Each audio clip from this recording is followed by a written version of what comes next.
Hello everyone, this is Eliezer Phinehas and you are watching Eliezer educational academy. तो आज की इस video में जो सेकंड ईयर फिज़िक्स का टारगेट पेपर है 2023 के अकॉर्डिंग, तो उसको हम लोग डिस्कस करेंगे। उसके अंदर जितने भी सवालात हैं उसके तमाम मैं आपको आज सॉल्व करवाऊँगा उसके आंसर्स। आज ये है कि मेरा जो गला है वो बिल्कुल दर्द हो रहा है बहुत ज़्यादा मैं से बोला भी मत नहीं जा रहा, लेकिन फिर भी मैं जो कफ सिरप है उसको मैं पीकर आपको मैं लेक्चर आपके लिए बना रहा हूँ। यही एक डेडिकेशन है, ये इसलिए है सब कुछ, चूँकि आप जो इतना प्यार करते हैं, इतना सपोर्ट करते हैं, इसी वजह से ये डेडिकेशन के साथ मैं हालांकि मेरी बुरी हालत है, लेकिन फिर भी मैंने सोचा कि नहीं यार, स्टूडेंट्स को टारगेट पेपर चाहिए, तो मैंने ये आपको सॉल्व करवा रहा हूँ। तो अपने टीचर की इसी डेडिकेशन को देखते हुए आप चैनल को लाजमी सब्सक्राइब करें और बेल आइकन को लाजमी प्रेस करें, और ताकि आपको हर एक वीडियो का जो नोटिफिकेशन है वो जल्द से जल्द मिल सके। हम लोग बढ़ते हैं अपने जो सॉल्व टारगेट पेपर है जल्दी से उसकी जाने बढ़ते हैं। और यहाँ पर जो आपके पास फर्स्ट जो सवाल है टारगेट पेपर में रखा है वो है T is directly proportional to half mv²। और काफ़ी सारे जो स्टूडेंट्स हैं उन्होंने टारगेट पेपर देखा हुआ है, लेकिन अगर कोई हमारे चैनल पर न्यू है और उसने टारगेट पेपर नहीं देखा तो मैंने डिस्क्रिप्शन में जो टारगेट पेपर है उसका लिंक दिया हुआ है, तो वहाँ से जाकर आप जो है टारगेट पेपर देख सकते हैं। और आपको एक ना बहुत मोस्ट इम्पॉर्टेंट बात है, और ये आपने बिल्कुल स्किप नहीं करनी बात, क्योंकि ये जो है मोस्ट इम्पॉर्टेंट बात है। क्योंकि ऐसा है कि अब देखिए, मैं जो आपको ये करवा रहा हूँ ना, टारगेट पेपर सॉल्व करवा रहा हूँ, मैं आपको एक एक सवाल अच्छे से समझाऊंगा और फिर जाकर जो है आपको मैं आंसर की तरफ लेके जाऊंगा। पूरा सवाल, हर एक जितने भी सवाल करवा रहा हूँ अच्छे से समझाऊंगा। अब काफ़ी सारे स्टूडेंट्स जो होते हैं ना वो स्किप कर जाते हैं, वो ना समझते नहीं हैं, बस आंसर्स देख लेते हैं और समझते नहीं हैं। वो बोलते नहीं यार, एक घंटे की वीडियो हमारा टाइम वेस्ट होगा, ये वो।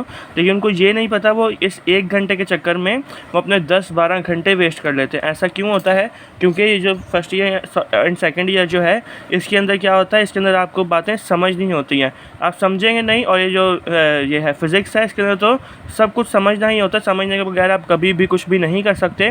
अब कुछ जैसे कोई स्टूडेंट है वो बस आंसर देख लेता है और समझता नहीं है, तो वो ये है कि कन्फ्यूजन का शिकार रहता है और उसको याद भी नहीं होता। इसी तरह से वो अपने 10-12 घंटे है वो वेस्ट कर लेता है। दरअसल आपको ये जो पूरा लेक्चर मैं देता हूँ, ये समझाने का मेन मकसद यही है कि आपको एक सवाल जो मैं समझाता हूँ, मेन मकसद यही है कि आप लोग जो है वो अच्छे से याद कर पाएँ, आपकी समझ में अच्छे से आ जाए। तो बढ़ते हैं भाई अपने लेक्चर की जाने।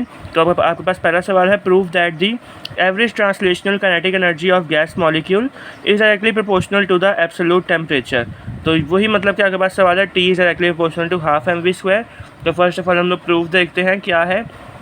प्रूफ की हेडिंग डालनी है, as we know that P is equal to 1/3 rho v²। ये आपके पास पता है कि जो है प्रेशर की जो है एक फार्मूला है, P is equal to 1/3 rho v²।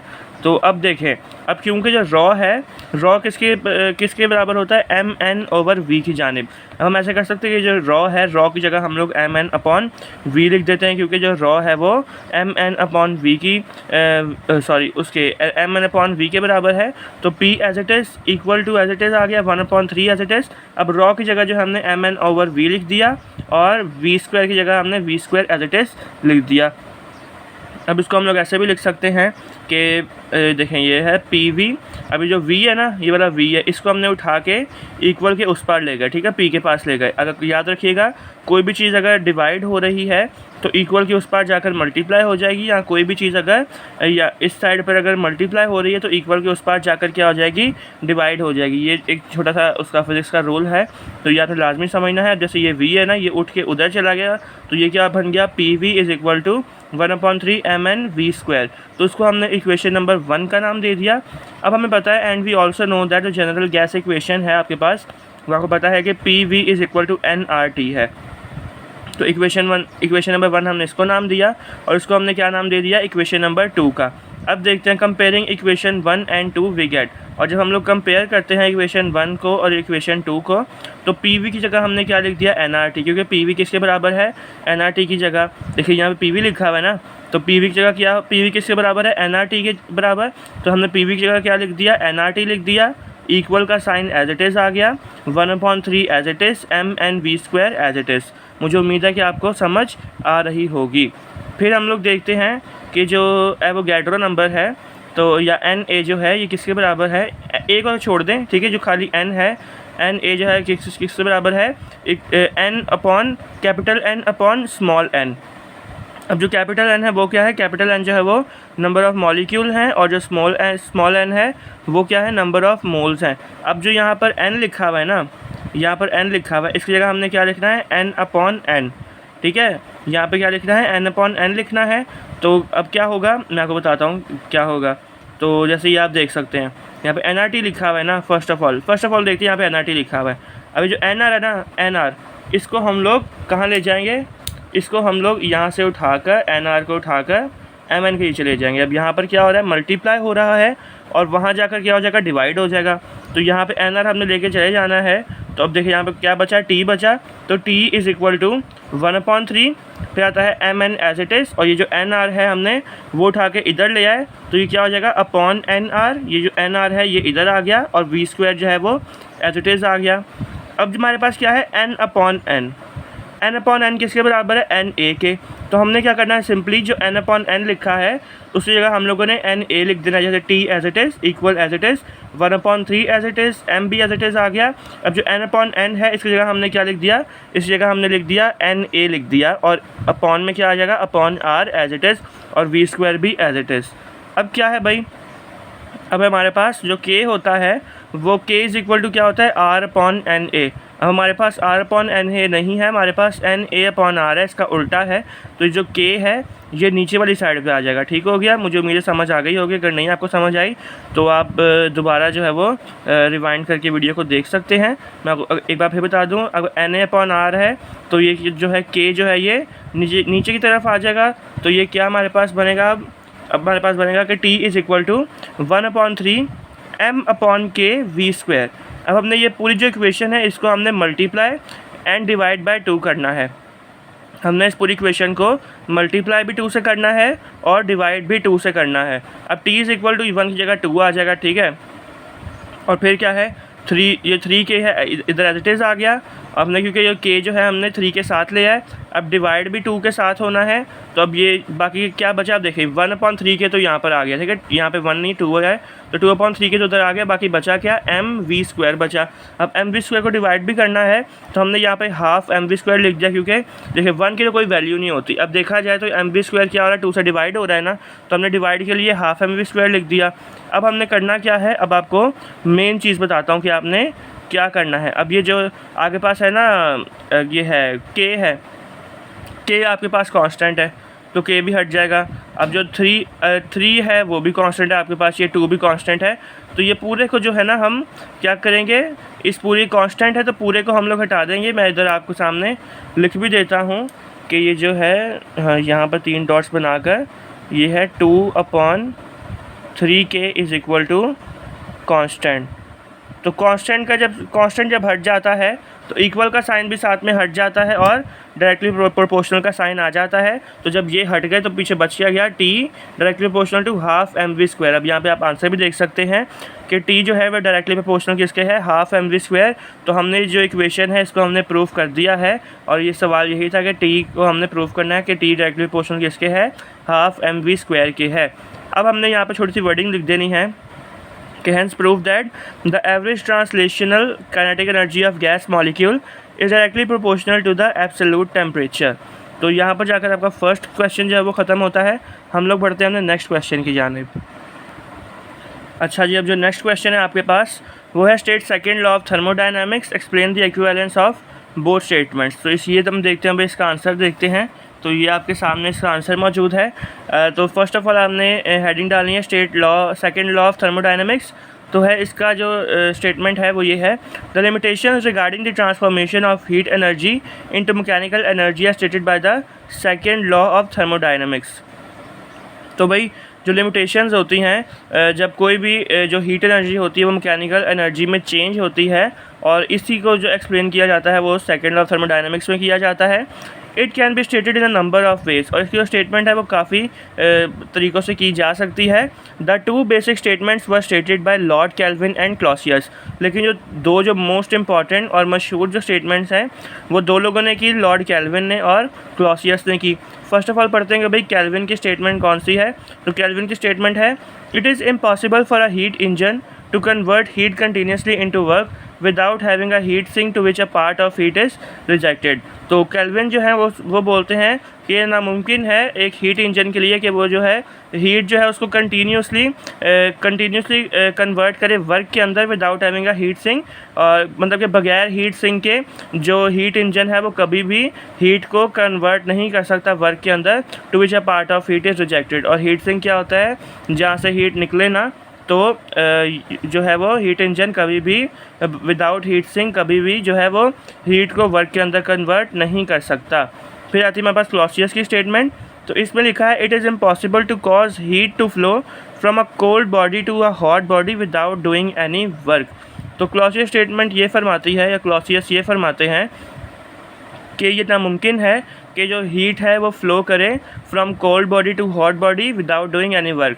तो मतलब कि ऐसा नामुमकिन है कि जो हीट है वो कोल्ड बॉडी से हॉट बॉडी की तरफ कभी भी ट्रैवल नहीं कर सकती, फ़्लो नहीं कर सकती जब तक कि वो कोई वर्क ना करे। तो ये दो स्टेटमेंट्स ही मुझे उम्मीद है आपको समझ आई होगी। हम लोग पढ़ते हैं जो हमारा इक्विवेलेंस ऑफ बोथ स्टेटमेंट्स है ना, equivalence of kelvin and Clausius statement. तो फर्स्ट ऑफ ऑल तो आपने हेडिंग देनी है, उसके बाद आपने ये डायग्राम बनानी है जहाँ पर लिखा है hot body at temperature T1। तो भाई ये जो हॉट बॉडी है T1 टेम्परेचर पे है, यहाँ से इसकी हीट जा रही है, यहाँ पे ट्रैवल हो रही है। और कोल्ड बॉडी जो है वो यहाँ पे है, और यहाँ से जो इसकी कोल्डनेस है वो ट्रैवल हो रही है। तो यहाँ से जाते जाते दोनों जो बॉडीज़ हैं यहाँ पर इकट्ठी होती है। यहाँ पर हमने क्या कर दिया, इसको हमने हॉट बॉडी का जो 1 है उसको हमने Q1 का नाम दिया, और जो कोल्ड बॉडी है उसको हमने Q2 का नाम दिया। दोनों ट्रैवल करती करती यहाँ पर आ गई। तो इसका क्या हुआ, यहाँ पे हमने क्या लिख दिया, Q1 प्लस Q2, और ये परफेक्ट हीट इंजन है यहाँ पे जो मैंने बनाया हुआ है। तो ये आपने एक जो है वो डायग्राम बनानी है, बड़ी ईजी सी है।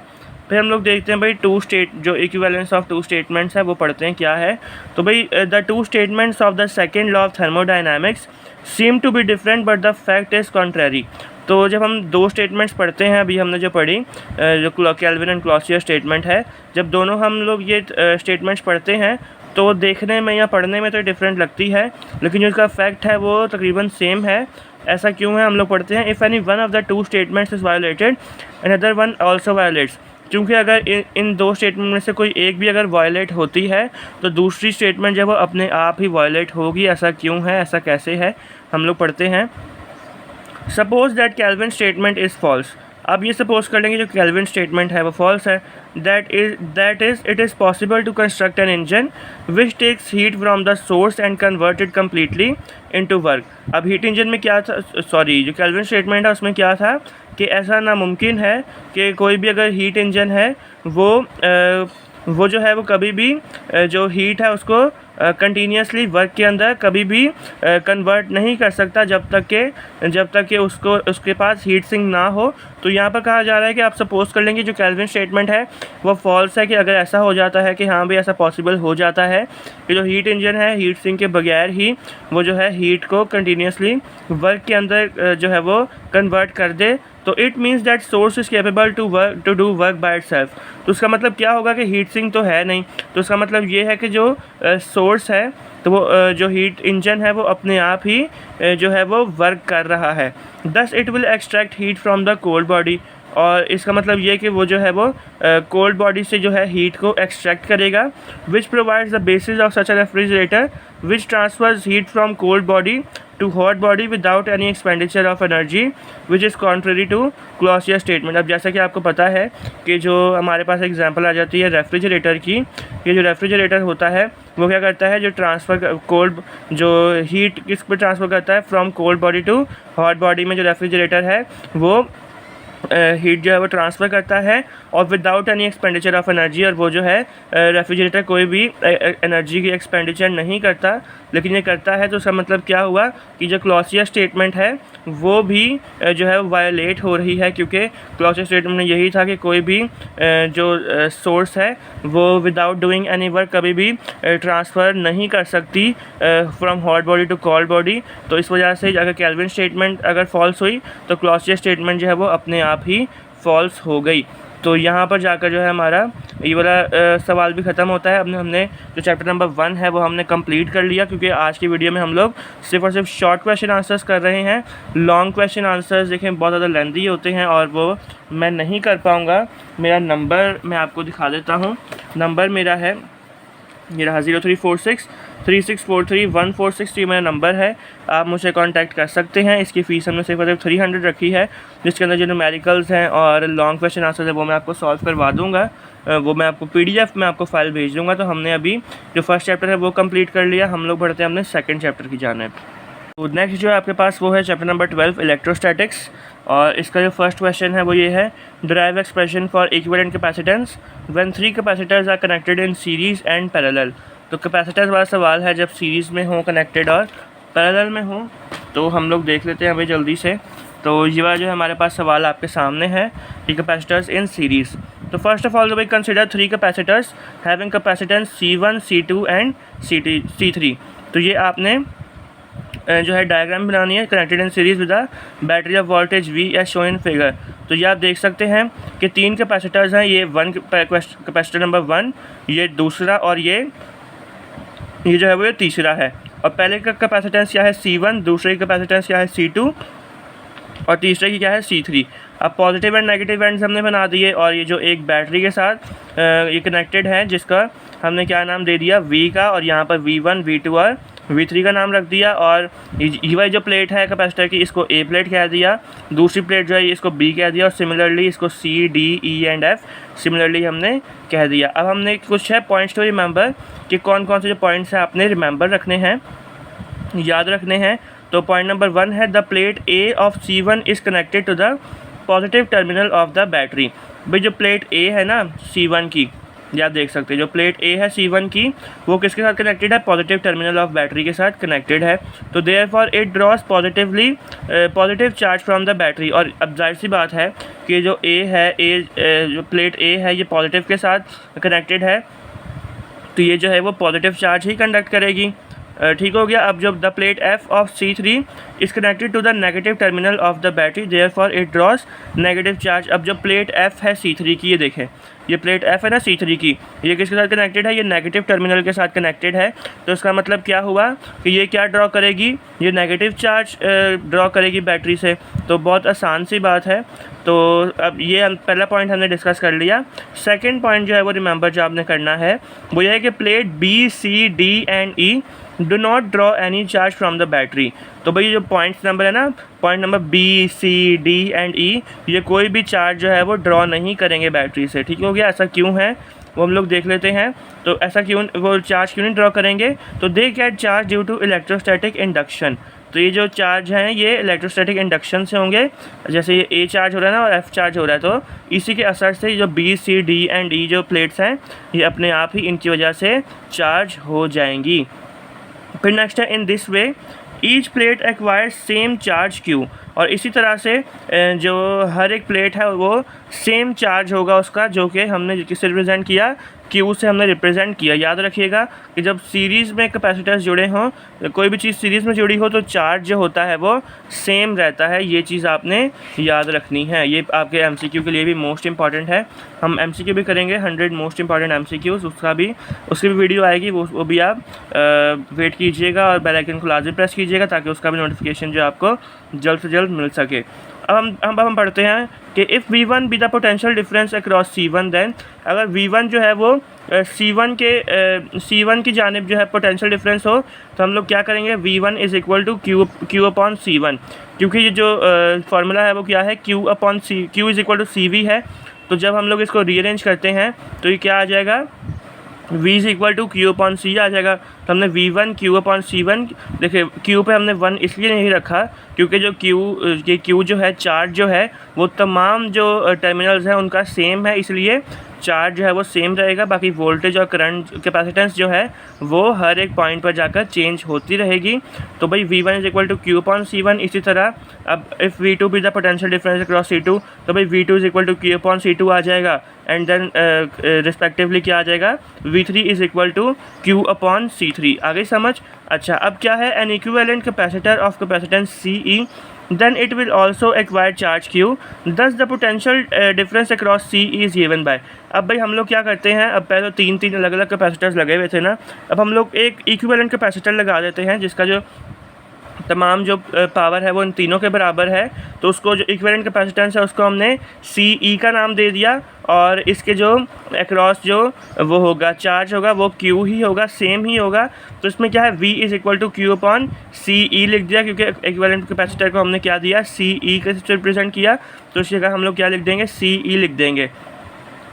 अब क्या है, यहाँ पर क्या है, ये वोल्टेज है वो बिल्कुल सेम है, जो पोटेंशियल डिफरेंस है वो एकदम हर जो साइड है उस पर सेम है। तो क्या होगा, V is equal to V1 plus V2 plus V3। तो putting values of V1 V2 and V3 in equation 1, तो ये जो है हमारे पास क्या हो गई, इक्वेशन 1 हमने इसको कंसिडर कर लिया। तो हमने भाई इस जगह क्या करना है, V की वैल्यूज़ डालनी है। अब V की वैल्यू क्या है, V किसके बराबर है, Q अपॉन सी ई, तो हमने V की जगह क्या लिख दिया, Q अपॉन सी ई लिख दिया। V1 हमने किसके बराबर पढ़ा था, V1 जो है आपके पास वो किसके बराबर है, Q अपॉन C1, तो V1 की जगह हम लोग क्या लिख लेते हैं, Q अपॉन C1, और इसी तरह हम V2 की जगह क्या लिख देंगे, Q upon C2, and V3 की जगह क्या लिख देंगे, Q अपॉन C3। अब जो है हमारे पास यहाँ पर देखें Q Q Q क्या आ रहा है, कॉमन आ रहा है, तो हम इसको देखिए कोई भी चीज़ अगर कॉमन आती है तो हम उसको एक ही जगह लिख देंगे। तो हमने इन तीनों को एक जगह लिख दिया, बाकी Q अपॉन सी ई जो है एज इट इज़ आ गया। अब देखिए हमने फिर ब्रैकेट में अब upon C1 upon C2 upon C3 तो लिख नहीं सकते, और क्योंकि अगर कोई भी चीज़ अगर नहीं होती, याद रखिएगा अगर कहीं भी कोई चीज़ नहीं होगी तो वहाँ पर 1 आएगा, ठीक हो गया। तो 1 upon C1 1 upon C2 1 upon C3 जो है वो एज इट इज़ आ जाता है। अब देखें, अब यहाँ पर Q और Q जो है वो आपस में कैंसिल हो गए, और यहाँ पर क्या बच गया, 1।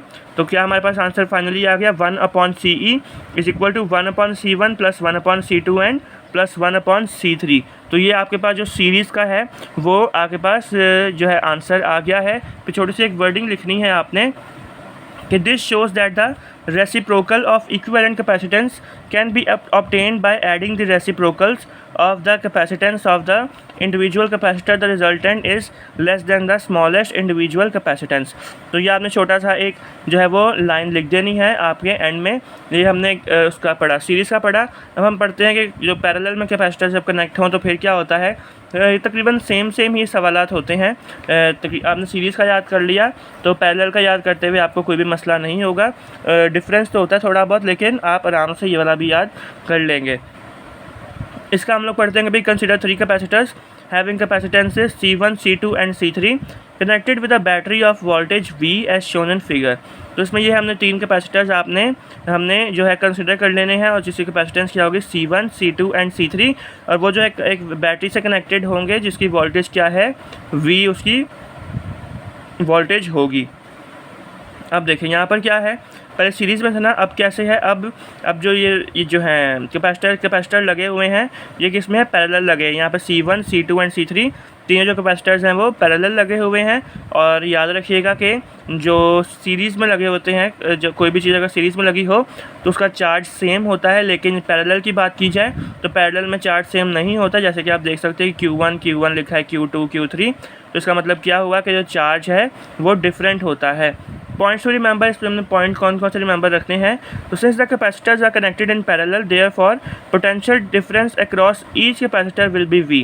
अब जैसा कि आपको पता है कि जो कैपेसिटर्स हैं वो पैरेलल लगे हुए हैं, पैरेलल जुड़े हुए हैं, और पैरेलल में क्या होता है कि जो पोटेंशियल डिफरेंस होता है या वोल्टेज होता है वो हर एक कैपेसिटर के तरफ सेम होता है, तो वो V होगा। And each capacitor will draw some charge from the battery, लेकिन जो चार्ज होता है वो डिफरेंट होता है जब हम पैरेलल की बात की जाए। बढ़ते हमने नेक्स्ट पेज की जानिब। तो नेक्स्ट पेज पे लिखा है if Q1 be the charge drawn by the capacitor C1 then, अच्छा जो फर्स्ट कैपेसिटर है उस पर क्या आएगा, Q1 is equal to C1V। आपने पहले देखा, क्योंकि ये जो फार्मूला होता है, फार्मूला ये होता है Q is equal to CV, ये वाला फार्मूला होता है ना।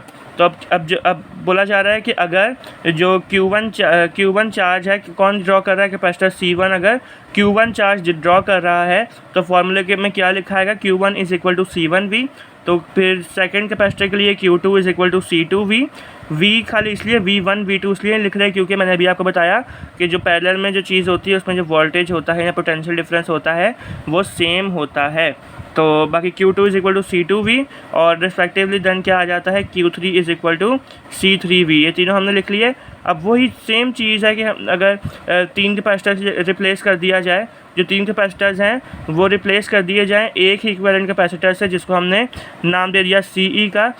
फिर जो टोटल आपका जो चार्ज होगा वो क्या होगा, Q is equal to Q1 plus Q2 plus Q3 जो है वो टोटल चार्ज होगा, जो कि उस कैपेसिटर के सामने से या उसके अंदर से फ़्लो कर रहा है। तो हमने क्या किया, इसके अंदर हमने 10 क्या लिख दिया, Q is equal to CEV, equivalent capacitance है, उसके अंदर चार्ज भी सेम हो जाएगा, तो इसलिए हमने CEV लिख दिया। अब जो हमने है पुटिंग वैल्यूज़, हमने जो Q की है हमने वैल्यूज़ लिखनी है। ये हमारे पास इक्वेशन हमने इक्वेशन है Q is equal to Q1 plus Q2 is plus Q3। तो हमने इसकी इक्वेशन लिखनी है। फर्स्ट ऑफ ऑल जो Q किसके बराबर है, CEV की, जो हम Q की जगह क्या लिख देंगे, CEV, इक्वल का साइन एज इट इज़ आ जाएगा। Q1 की वैल्यू अभी हमने बताई कि C1V है, Q2 की वैल्यू C2V, Q3 की वैल्यू C3V, तो ये एज इट इज़ आ गया। अब जो देखें, अब इसमें कॉमन क्या है, उसके अंदर Q कॉमन था, तो इसके अंदर क्या है, V और V जो है वो कॉमन है। तो जो चीज़ कॉमन हो उसको उठाकर हम लोग एक जगह पर लिख लेते हैं, तो V को हमने एक जगह पर लिख दिया। अब आगे C1 plus C2 plus C3 as it is आ गए। अब इसके अंदर भी क्या है, इसके अंदर जो है वो V जो है वो एक V से एक V कट गया और बाकी क्या बच गया, CE as it is, equal का sign as it is, and then C1 plus C2 plus C3 जो है इसका आंसर आ गया। फिर हमारे पास ये हमने छोटी सी वर्डिंग लिख देनी है, this shows that the capacitance of combination is equal to the sum of the capacitance of individual capacitors. तो यहाँ पर आपने ऐसे वर्डिंग लिख देनी है। तो मुझे उम्मीद है कि आपको ये दोनों जो है कैपेसिटर्स वाले जो सीरीज़ और पैरेलल में हमने किए वो आपको समझ आए होंगे। हम लोग बढ़ते हैं अपने नेक्स्ट क्वेश्चन की जानिब। तो कैपेसिटर्स वाला जो सवाल है वो हमने कर लिया है। नेक्स्ट आपके पास क्वेश्चन है, prove that 1 volt per metre is equal to 1 newton per coulomb, name the physical quantity which has these units. तो इसका जो आंसर है वो आपकी स्क्रीन के सामने ये रहा, ये इसका आंसर है। और मैं आपको समझाता हूँ कि यहाँ पे क्या आपने प्रूव करना है कि न्यूटन पर कूलम किसके बराबर है, वोल्ट पर मीटर के बराबर है।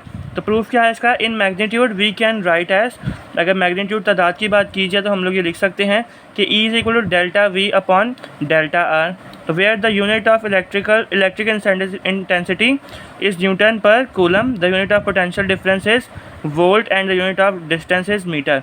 तो भाई बात सुनिए, जो E लिखा है ना, E की क्या E का यूनिट क्या है, न्यूटन पर कूलम है। और फिर जो पोटेंशियल डिफरेंस है, ये जो डेल्टा V लिखा है, ये जो डेल्टा V का यूनिट क्या है, वोल्ट है। और ये जो डिस्टेंस है इसका यूनिट क्या है, मीटर है। तो देयरफॉर हम लोग क्या लिख सकते हैं, देयरफॉर अब देखें जो ये E है ना, E की जगह हमने क्या लिख दिया, न्यूटन पर कूलम लिख दिया, डेल्टा V की जगह हमने वोल्ट लिख दिया, और जो डिस्टेंस है उस जगह हमने क्या लिख दिया, मीटर लिख दिया, और हैंस प्रूव्ड। बस ये इतना छोटा सा सवाल है, बस ये प्रूव हो गया कि जो न्यूटन पर कूलम है वो किसके बराबर है, वोल्ट पर मीटर के बराबर है। तो मुझे उम्मीद है समझ आई होगी, बिल्कुल बच्चों वाला सवाल है। तो हम यहाँ पर जाके हमारा जो चैप्टर नंबर 12 है वो भी ख़त्म होता है। हम लोग पढ़ते हैं अपने चैप्टर नंबर 13 की जानिब, जो कि है करंट इलेक्ट्रिसिटी। और इसके अंदर जो सवाल है, पहला सवाल जो है इसके अंदर वो है derive expression for equivalent resistance when 3 resistors. अच्छा, वो कैपेसिटेंस वाला था ना, अब इसके अंदर रेजिस्टर की बात हो गई है। रेजिस्टर आपने वो जो है डेरिवेशन करनी है, जिसके अंदर 3 रेजिस्टर्स जो हैं सीरीज़ में जुड़े होंगे और फिर पैरेलल में जुड़े होंगे। जल्दी से देख लेते हैं कि ये कैसे करते हैं, इसके आंसर से जाने बढ़ते हैं। अच्छा जी, कॉम्बिनेशन ऑफ रेजिस्टर्स।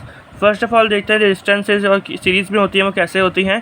तो resistances are said to be in series if there is one conducting path for the current. तो रेजिस्टेंस जो होती हैं वो सीरीज़ में तब कहलाती हैं कि जो कंडक्टिंग पाथ होता है करंट का वो सेम ही हो तमाम रजिस्टर्स में, तो वो क्या कहलाते हैं, सीरीज़ में कहलाती हैं। तो consider 3 resistors R1, R2 and R3। 3 resistors आपने कंसिडर करने हैं, R1, R2 and R3, connected in series with a battery of voltage V। और ये जो है सीरीज़ में कनेक्टेड है, जैसा कि आप देख सकते हैं। और इनके पास जो बैटरी है उसका वोल्टेज क्या है, वो किसके बराबर है, V के बराबर। If I be the current flowing from the battery, then this current will also flow from each of the 3 resistors। अगर जब भाई I जो है वो करंट है जो कि बैटरी से फ़्लो कर रहा है, तो यही जो करंट है वो तमाम रजिस्टर्स से भी फ़्लो करेगा। जैसे कि आप देख सकते हैं I जो है, ये तमाम जो करंट है ये तमाम रजिस्टर से फ़्लो करेगा। तो भाई जो पोटेंशियल डिफरेंस है अक्रॉस R1, जो रेजिस्टेंस 1 है, रजिस्टर 1 है, वो उसके अक्रॉस जो पोटेंशियल डिफरेंस है वो क्या है, V1 is equal to IR1। क्योंकि ये इस वजह से है क्योंकि ये जो फार्मूला है आपके पास, आपको पता होगा कि ये बड़ा मशहूर ज़माना फार्मूला है, V is equal to IR। तो ये आप देख सकते हैं कि इस फॉर्मूले को मद्देनज़र रखते हुए तो R1 के लिए क्या हुआ, R1 is equal to V1 is equal to R1, फिर V2 is equal to IR2, then V3 is equal to IR3। The total potential drop VAB is given by, जो टोटल पोटेंशियल ड्रॉप है वो VAB क्या है, देखिए A point से लेकर B point तक जो पूरा पोटेंशियल ड्रॉप क्या है वो क्या है, V1 V2 एंड V3। तो हम लिख देते हैं VAB is equal to V1 plus V2 plus V3।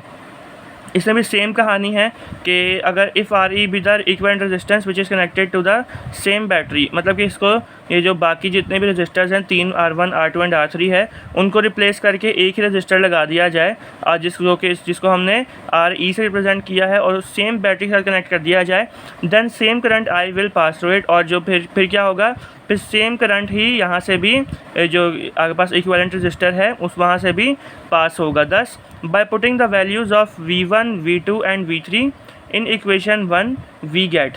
अब ये इक्वेशन 1 का हमने नाम दे दिया ना, तो VAB की जगह क्या आ गया, VAB की जगह क्या आ गया, IRE आ गया। बाकी V1 की वैल्यू क्या है, IR1, V2 की जगह क्या हो गया, IR2 एंड V3 की जगह क्या आ गया, IR3। जैसा कि आप यहाँ पर देख भी सकते हैं कि यहाँ पर वैल्यूज़ जो है वो पुट कर दी हैं। अब यहाँ पर कॉमन क्या है, I जो है वो कॉमन है, तो I को हमने एक जगह लिख दिया। अब देखें यहाँ पर एक जगह लिख दिया, बाकी R1 plus R2 plus R3 as it is. अब यहाँ पर I और I कट रहे हैं, कैंसिल हो रहे हैं, तो फिर बाकी बच क्या गया, RE is equal to R1 plus R2 plus R3।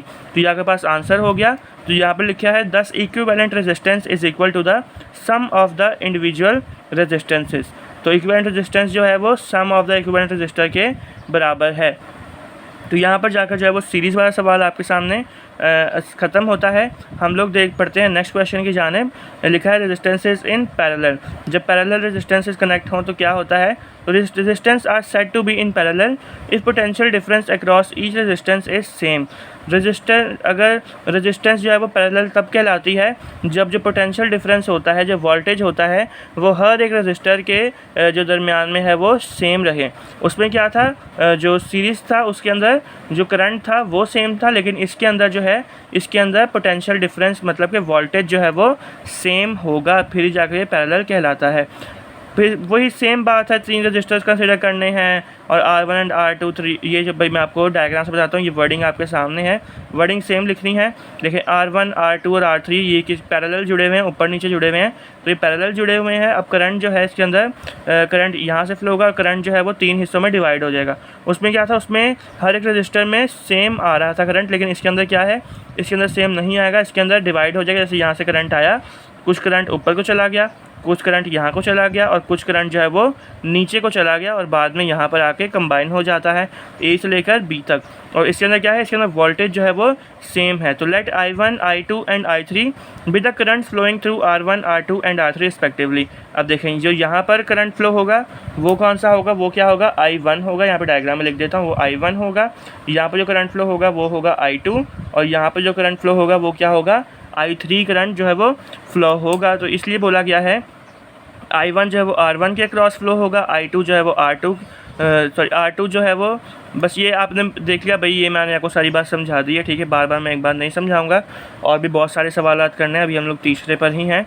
तो बाकी है कि पोटेंशियल डिफरेंस अक्रॉस R1 जो है, अब इसके अंदर जो V है ना वो कांस्टेंट है, इसलिए हम लोग V1 V2 V3 नहीं लिखेंगे, क्योंकि जो V है वो कांस्टेंट है। V is equal to I1 R1, V is equal to I2 R2, V is equal to I3 R3। इसको रीअरेंज कर लेंगे। देखिए यहाँ पर जो R है वो मल्टीप्लाई हो रहा है I से, तो V के पास जाकर क्या जगह डिवाइड हो जाएगा। तो क्या हमारे पास आंसर आएगा, I1 is equal to V upon R1, I2 is equal to V upon R2 and I3 is equal to V upon R3। देखते हैं नेक्स्ट पेज में, सेम बात है भाई। अगर इन सब रेजिस्टेंस को हटाकर एक इक्विवेलेंट रेजिस्टेंस लगा दी जाए और R1 and R2 and R3 and is connected through the same battery और सेम बैटरी से कनेक्ट कर दिया जाए, then the whole current I will pass through it. और जब फिर क्या होगा, फिर जो तमाम करंट है वो जो इक्विवेलेंट रेजिस्टर है वहाँ से ही क्रॉस होगा। तो 10 पोटेंशियल डिफरेंस अक्रॉस RE के जो होगा पोटेंशियल डिफरेंस होगा अक्रॉस, वो क्या होगा, V is equal to IRE हो जाएगा। उसको रीअरेंज करके लिख लेंगे। ये RE जो है यहाँ पर क्या हो रहा है, मल्टीप्लाई और उधर जाकर डिवाइड हो जाएगा। तो क्या होगा, I is equal to V upon RE। Since I is equal to I1 plus I2 plus I3। तो I क्या है भाई, I की वैल्यू हमारे पास है V/RE, तो V/RE लिख दिया। I1 की हमने पहले पढ़ी V/R1, I2 की value V/R2 and then I3 की वैल्यू जो आपके पास वो क्या है V/R3। तो अब देखें यहाँ पर क्या है, जो V है वो सेम है, कॉमन है, तो यहाँ पर इसको कॉमन ले लिया और बाकी as it is 1/R1 plus 1/R2 plus 1/R3 बच गया। अब जो V है ये आपस में दोनों कट रहे हैं, तो हमारे पास जो फाइनल आंसर है वो क्या आएगा 1/RE is equal to 1/R1 plus 1/R2 plus 1/R3। तो यहाँ पर जाकर हमारा जो रजिस्टर वाला जो सवाल है, जो connected in series and parallel, हमने दोनों ही देख लिए चैप्टर नंबर 13 के। जो फिर नेक्स्ट क्वेश्चन जो है आपके पास, इसके भी 2 क्वेश्चन हैं, शॉर्ट क्वेश्चन आंसर्स लिखा है इसमें। Define EMF electromotive force, derive relation between EMF and potential difference. EMF और पोटेंशियल डिफरेंस के दरमियान आपने रिलेशन बताना है। हम लोग इसके आंसर की जाने बढ़ते हैं। फर्स्ट ऑफ ऑल तो देखते हैं, ये आपके सामने आंसर मौजूद है। फर्स्ट ऑफ ऑल आपने डिफाइन करना है इलेक्ट्रोमोटिव फोर्स को, EMF को। तो electromotive force is defined as the electric potential produced by other electrochemical cell और by changing the magnetic field. तो ये इलेक्ट्रोमोटिव फोर्स की आपके पास क्या हो गई, डेफिनेशन हो गई। हम लोग डेरिवेशन के जाने बढ़ते हैं कि EMF और जो पोटेंशियल डिफरेंस है उसके दरमियान जो वो है रिलेशन है वो आपने ड्राइव करना है। अच्छा जी, consider a circuit in which a resistor R is connected by leads of negligible resistance to the terminals of a battery. तो इसमें ये लिखा है कि आपने एक सर्किट को कंसिडर करना है जिसके अंदर एक रजिस्टर है R है, जो कि एक नेग्लिजिबल रेजिस्टेंस के साथ जो है बैटरी के साथ कनेक्टेड है। जैसा कि आप देख सकते हैं कि ये आपके सामने पूरा सर्किट है, इसके अंदर क्या है, एक छोटी सी रेजिस्टेंस है और ये जो है वो बैटरी के साथ कनेक्टेड है। A current I flow through resistor in a direction from A to B। अब जो I है ना, करंट जो है वो डायरेक्ट ये A है और ये पॉइंट B है। तो जो करंट है वो पॉइंट A से B तक जो है वो ऐसे मूव कर रहा है। मैंने एरोज भी बनाए हुए हैं। The potential VA being higher from potential VB। और ये है कि जो VA है ना, जो पोटेंशियल VA है, जो करंट VA है वो जो पोटेंशियल VB है उससे ज़्यादा है। और इसका जो मेन जो वजह ये है क्यों जो A पॉइंट है उस पर जो करंट है वो ज़्यादा है, क्योंकि यहाँ पर रेजिस्टेंस लगी हुई है। क्योंकि जब रेजिस्टेंस से करंट फ्लो करके आता है, रेजिस्टेंस का मतलब क्या होता है, रुकावट। तो किसी रुकावट से जब करंट फ्लो करके आता है तो वो कम होकर आता है। मुझे उम्मीद है कि क्यों आपको समझ आ गई होगी कि क्यों A पर जो है वो करंट ज़्यादा है और B पर कम है। Thus the current in the circuit by Ohm's law is given by relation. अच्छा, जो करंट है ओहम्स लॉ के अकॉर्डिंग देखा जाए तो वो I is equal to E upon R plus R। तो ये जो है ऐसे करके ये आपके सामने गिवन होगा और फिर आपने क्या करना है, इसको रीअरेंज करना है। ये जो R प्लस R है यहाँ पर डिवाइड हो रहा है, इक्वल के उस पार अगर जाएगा, जब I के पास जाएगा तो क्या होगा, मल्टीप्लाई हो जाएगा। तो E जो है वो अकेला बच जाएगा, फिर E is equal to I और फिर ये जो है I के साथ आ गया, ये क्या आ गया, I multiply by R plus R। अब ये जो I है ये कैपिटल R से भी मल्टीप्लाई हो रहा है और ये जो I है ये स्मॉल r से भी मल्टीप्लाई हो रहा है। तो दोनों बार इसको मल्टीप्लाई करेंगे, E एज इट इज़ आ गया।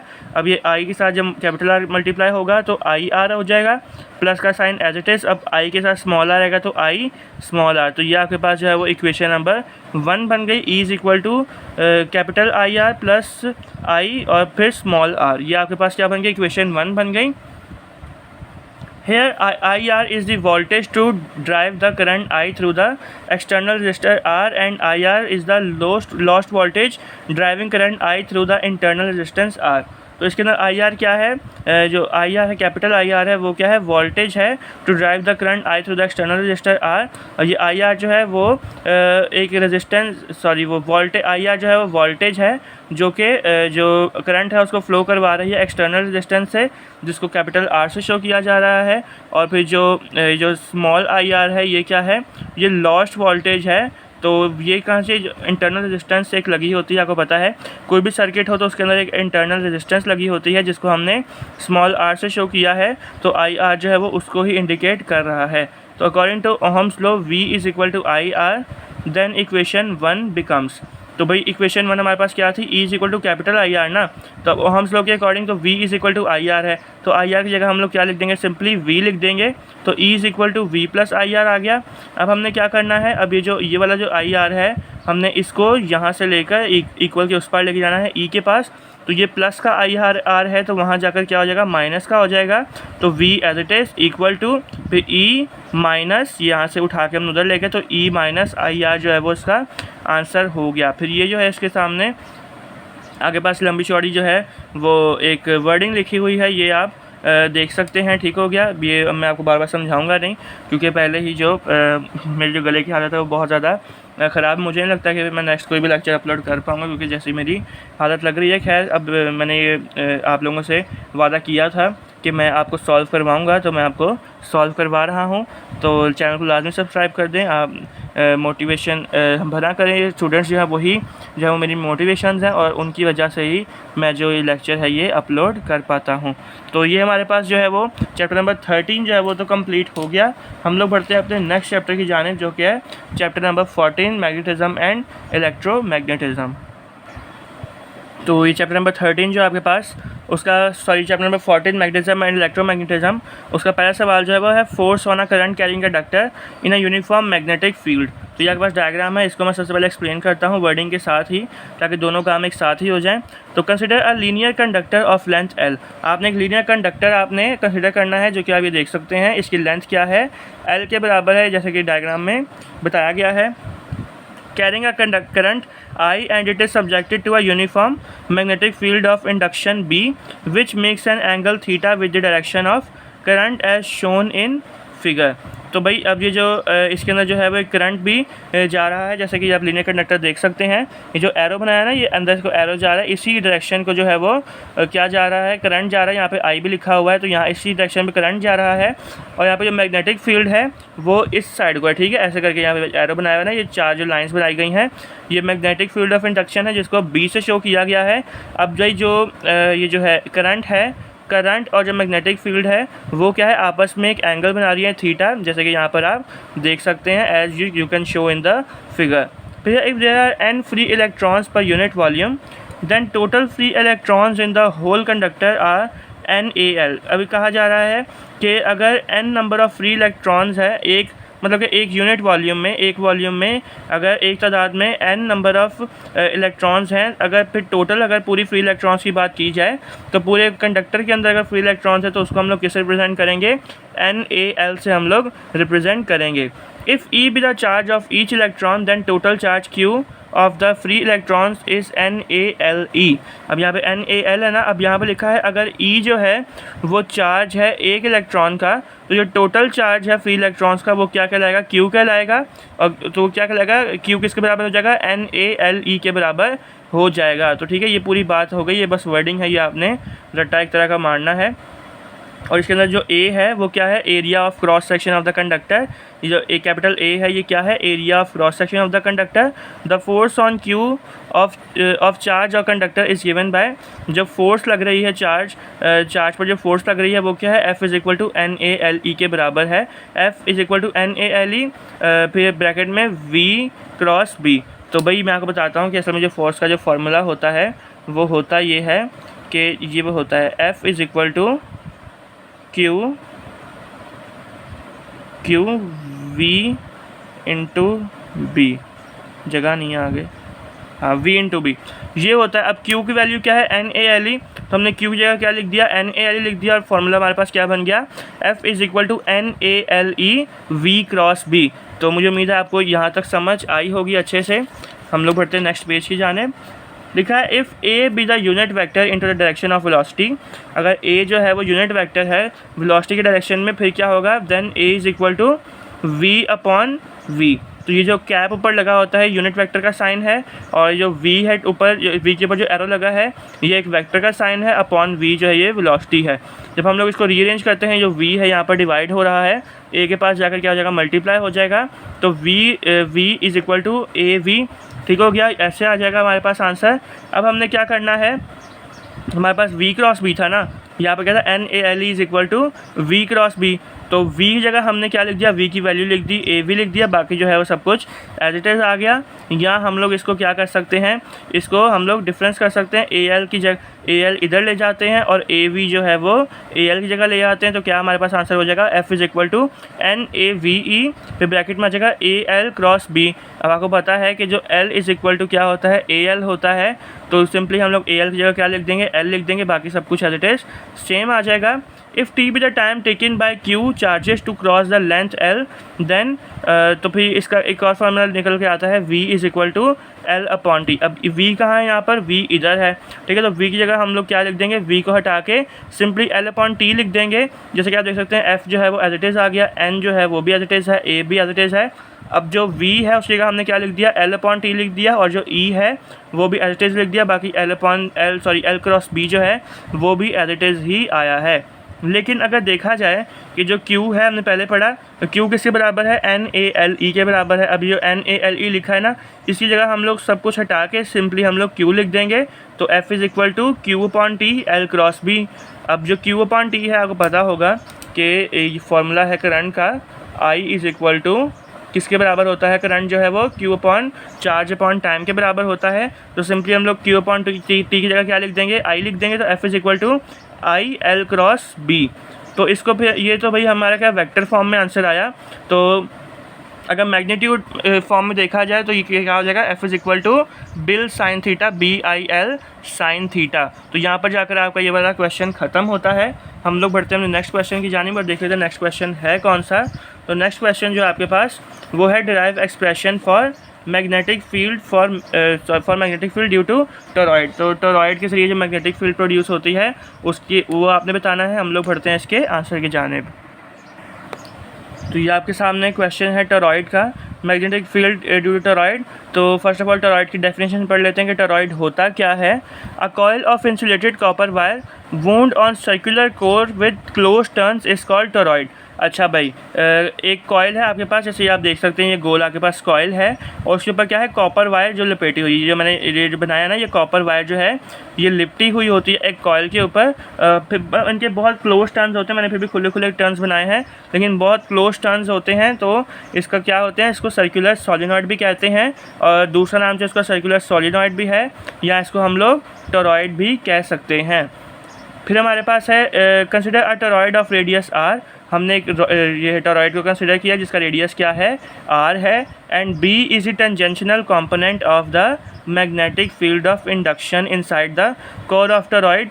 तो जो है inside the core of toroid क्या है, जो B जो है वो क्या है, मैग्नेटिक फील्ड ऑफ इंडक्शन है। जैसे कि आप देख सकते हैं जो इनसाइड टोरॉइड के वो मैग्नेटिक फील्ड ऑफ इंडक्शन है, ये एरो से शो किया गया है और यहाँ पे मैंने B लिखा हुआ भी है। तो ये जो है क्या है, ये मैग्नेटिक फील्ड ऑफ इंडक्शन है and delta L is an element of that magnetic field. और जो डेल्टा L है ये उसके एक मैग्नेटिक फील्ड का एक छोटा सा एलिमेंट है। फिर हमारे पास क्या होता है, जब इन सारी चीज़ों को हम लोग देखें तो हमारे पास क्या जो है फार्मूला क्या बनता है, B dot delta L is equal to B delta L cos theta. अब देखें अब आप देख सकते हैं जैसे ये मैग्नेटिक फील्ड ऑफ इंडक्शन है और जो डेल्टा L है वो बिल्कुल सेम डायरेक्शंस में है। जब सेम डायरेक्शन में हो तो जो एंगल होता है वो 0 बनता है, तो इसलिए जो कॉस थीटा है वो क्या हो गया, theta is equal to 0 degree हो गया।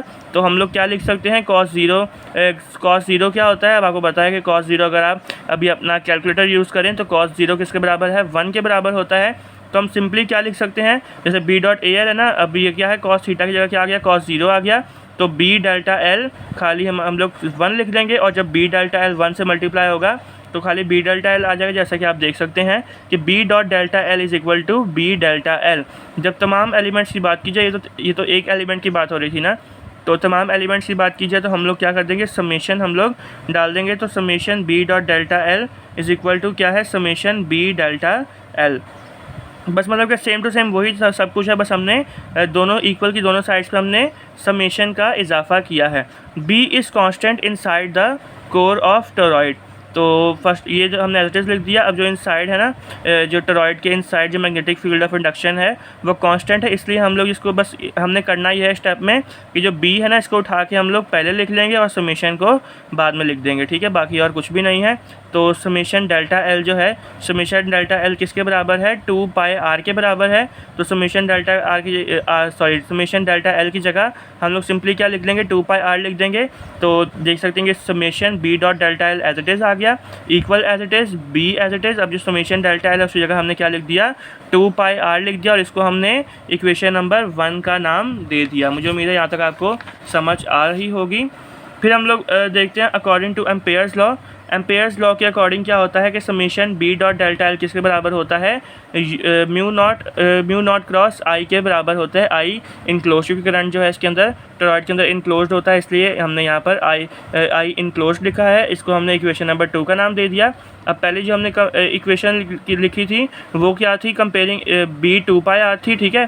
जो पहली हमने इक्वेशन लिखी थी ना, मैं यहाँ पे लिख देता हूँ क्योंकि मैं बार बार पीछे नहीं जाऊँगा। पहली जो हमने इक्वेशन लिखी थी वो थी समेशन, पीछे से आप देख भी सकते हैं, बी डॉट, आप वीडियो रिवाइंड करके देख सकते हैं, B dot delta L is equal to क्या था, बी 2 पाई आर। ये हमारी फर्स्ट इक्वेशन थी, मैंने ऊपर लिख दिया, हमारी फर्स्ट इक्वेशन थी। तो इसमें क्या है, हमने जब दोनों इक्वेशन को हम कंपेयर करेंगे तो इसकी जगह हमने पहले क्या लिख देंगे, बी 2 पाई आर लिख दिया, इज़ इक्वल टू, इक्वल का साइन एज इट इज़। दूसरी इक्वेशन क्या है, mu naught cross I enclose, तो mu naught cross I enclose हमने लिख दिया, ये आ गया, ठीक हो गया। अब हमने क्या करना है, बी को हमने अलग करना है, तो ये 2 पाई आर जो है यहाँ पर क्या हो रहा है, मल्टीप्लाई हो रहा है, इक्वल की दूसरी पार्ट जाकर क्या हो जाएगा, डिवाइड हो जाएगा। तो आंसर क्या आ जाएगा हमारे पास, B is equal to mu naught I enclose upon 2 pi R. तो ये हमारे पास क्या बन गई, इक्वेशन नंबर 3 बन गई। अब हमने क्या करना है, in order to calculate the enclosed current consider 3 circles as shown in diagram. अच्छा, अब हमने क्या करना है, हमने जो इनक्लोज्ड करंट है इन तीनों सर्कल में जो कि हमने मार्क किए हुए हैं डायग्राम में, इनके अकॉर्डिंग जो है हमने इनका जो इनक्लोज्ड करंट है वो फाइंड करना है। फर्स्ट ऑफ ऑल तो भी पहला सर्कल जो है वो बहुत छोटा सा है, inside the toroid. Inside the toroid कौन सा पहला सर्कल है, फिर जो दूसरा सर्कल है वो कौन सा है, आउटसाइड द टोरॉइड, ठीक हो गया। और जो थर्ड सर्कल जो है वो क्या है, inside the toroid, sorry in the toroid, नहीं, ये जो सर्कल 3 है ये है inside the core of toroid. जो फर्स्ट है वो क्या हो जाएगा, इनसाइड द टोरॉइड के अंदर बिल्कुल। जो सेकंड जो हमारे पास सर्कल है वो क्या है, आउटसाइड द टोरॉइड। एंड जो थर्ड वन है वो क्या है, inside the core of toroid. और देखते हैं कि जो इनके जो करंट्स है वो क्या क्या फ्लो होते हैं। तो फर्स्ट ऑफ ऑल तो हम लोग देखते हैं इनर साइड ऑफ टोरॉइड, जो सर्कल 1 है ना, ये अंदर वाला छोटा सा, तो इसकी हम लोग बात करते हैं। The circle marked 1 is inner side of toroid but out of the core of toroid, so it encloses no current. तो आपको पता है कि जो कॉपर वायर्स जो होती हैं वो कॉपर वायर कहाँ है, वो लिपटी हुई हैं टोरॉइड के पास लिपटी हुई हैं। अब पता है आपको कि भले ये जो फर्स्ट सर्कल जो हमने मार्क किया है, भले ये वाला जो सर्कल है ये टोरॉइड के अंदर है, लेकिन यहाँ पर जाहिर सी बात है कि कोई भी ये कोर की टोरॉइड के कोर के अंदर नहीं है, इसलिए यहाँ पर कोई भी करंट जो है वो इनक्लोज नहीं होगा। तो इस वजह से इनर साइड ऑफ टोरॉइड में क्या हो जाएगा, आई जो जब करंट ही ज़ीरो आ जाएगा, जब हम लोग इसको इक्वेशन नंबर 3 में हम लोग पुट करेंगे तो B is equal to mu nought, यहाँ पे आई है तो आई की जगह हम लोग 0 लिख देंगे। तो जब 0 किसी भी चीज़ से मल्टीप्लाई हो या डिवाइड हो तो आंसर क्या है, वो 0 ही आता है। तो ये कंप्लीट 0 आ जाएगा, जैसा कि आप देख सकते हैं यहाँ पर कि b इज़ इक्वल टू 0 हो गया। अब ये जो आउटसाइड ऑफ टोरॉइड है ये पढ़ने की ज़रूरत नहीं है, क्योंकि जो आउटसाइड ऑफ टोरॉइड है उधर भी कोई भी करंट नहीं आता, तो इसके अंदर भी जो करंट है वो 0 के बराबर होगा और आंसर जो है वो सेम आएगा, b इज़ इक्वल टू 0 ही आएगा। लेकिन जब inside the core of toroid की बात की जाए तो वहाँ पर जो है वो करंट इनक्लोज होता है। हम लोग पढ़ते हैं the current mark 3 is inside the core of toroid and it encloses n number of turns. तो इसके अंदर inside the core of toroid जो है इसके अंदर जो करंट है वो पाया जाता है और इसके अंदर जो है n नंबर ऑफ टर्न्स है। नंबर ऑफ टर्न्स को हमने n से रिप्रेजेंट कर दिया। Let i be the current passing through each turn, और हमने क्या कह दिया कि i जो करंट है वो हर एक टर्न के अंदर से करंट जो है वो पास कर रहा है। Then the enclose current will be, और फिर जो एक इनक्लोज करंट है वो क्या कहलाएगा, I enclose is equal to capital N और कैपिटल I। कैपिटल N जो है वो नंबर ऑफ टर्न्स है और जो I है वो क्या है, current passing through each turn. तो फिर हम लोग पुटिंग इन इक्वेशन 1 जो ये जो है I इनक्लोज्ड है उस जगह इक्वल टू किसके बराबर है, N I के बराबर है। तो हम लोग जो इसका जो फार्मूला है यहाँ पर I आता है तो उस जगह हम लोग क्या लिख देंगे, N I लिख देंगे। तो इसका फार्मूला क्या बन जाएगा, B is equal to mu nought N I upon 2 pi r। With the help of this formula we can calculate the magnetic field of toroid, और इस फार्मूले की मदद से हम लोग टोरॉइड की जो मैग्नेटिक फील्ड है उसको हम लोग फाइंड कर सकते हैं। तो बड़ा सिंपल सा ये क्वेश्चन था। तो हाँ, यहाँ पर जाकर जो है आपका टॉरॉइड वाला जो क्वेश्चन है वो ख़त्म होता है यहाँ पर, और हमने जो चैप्टर नंबर 14 है उसको भी हमने मुकम्मल किया। हम लोग बढ़ते हैं नेक्स्ट उसके जानिब, नेक्स्ट चैप्टर की जानिब, जो कि है चैप्टर नंबर 15। चैप्टर नंबर 15 जो है उसके अंदर आपके पास फर्स्ट क्वेश्चन है, define volt meter, how a galvanometer is converted into volt metre, derive expression for series resistance. तो एक लंबा चौड़ा सवाल है, ये देखते हैं। इसका आंसर की जानिब हम लोग बढ़ते हैं। तो ये आपके सामने इसका जो है वो आंसर मौजूद है, हम लोग इसको डिस्कस करते हैं, मैं आपको समझाता हूँ। तो इसमें ये अगर समझना है आपने, अगर आप, मुझे उम्मीद है कि जितने भी बच्चे अगर समझ रहे हैं अच्छे से, तो उनको बहुत ज़्यादा अच्छे से वो याद कर पाएंगे, उनको कोई भी याद करने में कन्फ्यूजन नहीं होगी। और जो ऐसे ही नहीं समझते नहीं हैं, तो वो ऐसे बैठे रहते हैं, उनको फिर याद नहीं होता, फिर मैसेज आ रहा था सर मेरे से याद नहीं हो रहा ये वो। तो आपने first of all volt meter को डिफ़ाइन करना है। ये क्वेश्चन मैंने आपको पहले ही पढ़ दिया है। तो सीरीज रेजिस्टेंस को एक और बात है कि मल्टीप्लाई रेजिस्टेंस भी कहा जाता है, ये MCQ के लिए मोस्ट इंपॉर्टेंट बात है, ये भी आपने याद रखनी है। तो वोल्ट मीटर की हम लोग देखते हैं। An electrical device which can measure electrical potential across the circuit is known as voltmeter. भाई ये जो वोल्ट मीटर है एक इलेक्ट्रिकल डिवाइस है जो कि इलेक्ट्रिकल पोटेंशियल जो है सर्किट के अंदर उसको मेजर करता है, उसको वोल्ट मीटर कहा जाता है। इसका सिंबल जो है ये ऐसे मैंने बनाया हुआ है, ये इसका सिंबल होता है, ये आप भी याद कर लीजिएगा। फिर कनेक्शन क्या है इसका, volt meter is always connected in parallel with the circuit. जो वोल्ट मीटर होता है वो हमेशा सर्किट के साथ पैरेलल जुड़ा होता है, ये बात आपने याद रखनी है। फिर हमारे पास conversion of galvanometer into volt meter. अब हमें ये बताना है कि जो गैल्वेनोमीटर है वो वोल्ट मीटर के अंदर कैसे कन्वर्ट होता है। तो galvanometer can be converted into volt meter by connecting high resistance या multiply resistance in series with it. तो गैल्वेनोमीटर जो है वो वोल्ट मीटर में इस तरह से कन्वर्ट होता है जब हम लोग गैल्वेनोमीटर के साथ हाई रेजिस्टेंस या मल्टीप्लाई रेजिस्टेंस को कनेक्ट करें। लेकिन शर्त यह है कि वो जो हाई रेजिस्टेंस है वो हमने सीरीज़ में जो गैल्वेनोमीटर है उसके साथ हमने कनेक्ट करनी है। तो अभी हम देखते हैं कि फ़र्स्ट ऑफ़ ऑल क्या है। ये आपके सामने रेजिस्टेंस है, ये RX है, तो ये कौन सी है, हाई रेजिस्टेंस है, और ये क्या ही है, गैल्वेनोमीटर। और इसके अंदर हम लोग क्या कर रहे हैं, ये करंट भी हम लोगों ने पास किया, फिर हमने इसके अंदर पोटेंशियल डिफरेंस हमने पास किया। ये एक बैटरी के साथ वोल्टेज, बैटरी ऑफ वोल्टेज के साथ कनेक्टेड है, तो उसके हमने V से हमने रिप्रेजेंट कर दिया। तो इसकी जो डायग्राम है, इसकी जो रिप्रेजेंटेशन है, पूरा समझाना है वो, उसकी वर्डिंग यहाँ पे लिखी है। तो consider a galvanometer of resistance RG। आपने एक गैल्वेनोमीटर आपने वो करना है, कंसिडर करना है, जिसकी रेजिस्टेंस क्या होगी, RG होगी, विच is connected with in series with high resistance या मल्टीप्लाई रेजिस्टेंस। अभी आप देख सकते हैं, आपने कंसिडर करना है एक रेजिस्टर जिसके इस सिंबल जिसका क्या है, RG है, और जो कि सीरीज़ में हाई रेजिस्टेंस या मल्टीप्लाई रेजिस्टेंस के साथ कनेक्टेड है। फिर हमारे पास आता है since it is connected with high resistance, क्योंकि ये जो गैल्वेनोमीटर है ये हाई रेजिस्टेंस के साथ कनेक्ट हुआ है, so very less amount of current will pass through galvanometer. तो इस वजह से बहुत कम जो करंट होगा, कम अमाउंट करंट होगा वो पास होगा, क्योंकि जो रेजिस्टेंस होती है, मैंने आपको पहले भी बताया है कि वो रुकावट तो कहते हैं। अब आपको पता है कि इतनी बड़ी रुकावट है, इतना बड़ा रेजिस्टेंस है, तो इसका मतलब क्या है कि जो गैल्वेनोमीटर है उस तक जो करंट है वो बहुत कम अमाउंट में पहुंचेगा। तो galvanometer and multiply resistance is connected in series. तो गैल्वेनोमीटर जो मल्टीप्लाई रेजिस्टेंस है वो सीरीज़ में कनेक्ट है, तो हम लोग क्या कर देंगे, V is equal to VX plus VG। VX क्या है, जो पोटेंशियल डिफरेंस जा रहा है या वोल्टेज कह सकते हैं। VX क्या है, जो रेजिस्टेंस पर वोल्टेज जा रहा है, और जो VG है वो करंट है, करंट नहीं, पोटेंशियल डिफरेंस है जो कि गैल्वेनोमीटर में जा रहा है। तो इसको हम लोग क्या कर देंगे, इक्वेशन नंबर 1 कह देंगे। तो अकॉर्डिंग टू ओहम्स लॉ के अकॉर्डिंग, अगर अब यहाँ पे क्या है, VX है और VG, तो दोनों की बारी कर लेते हैं। तो VX is equal to IX RX, क्योंकि ओहम्स लॉ जो है वो क्या है, ओहम्स लॉ जो है आपके पास किधर है, हाँ, ओहम्स लॉ जो है आपके पास वो है V is equal to IR है। तो इस वजह से हम लोग इसको, हमारे पास दो तरह के V है ना, दो तरह के वोल्टेजेस हैं, एक VX और VG है। तो फर्स्ट ऑफ ऑल VX के लिए क्या होगा, VX is equal to IX RX, VG is equal to IG RG। तो putting value of VG and VX in equation 1। तो VG और VX की जो वैल्यू है हमने अभी देखी, वो हम लोग किस इक्वेशन में फाइंड करेंगे, इक्वेशन नंबर 1 में फाइंड करेंगे। तो V जो है वो एज इट इज़ आ जाएगा, equal as it is. VX की जगह क्या आएगा, VX की वैल्यू आएगी IX RX, और VG की जगह VG की वैल्यू क्या आएगी, IG RG। Since galvanometer and multiplier are in series, क्योंकि जो गैल्वेनोमीटर एंड मल्टीप्लायर जो है वो सीरीज़ में है, so current I will be constant. मैंने आपको पहले भी बताया था कि कोई भी चीज़ अगर सीरीज़ में कनेक्टेड हो तो जो करंट होता है वो कांस्टेंट रहता है, सेम रहता है।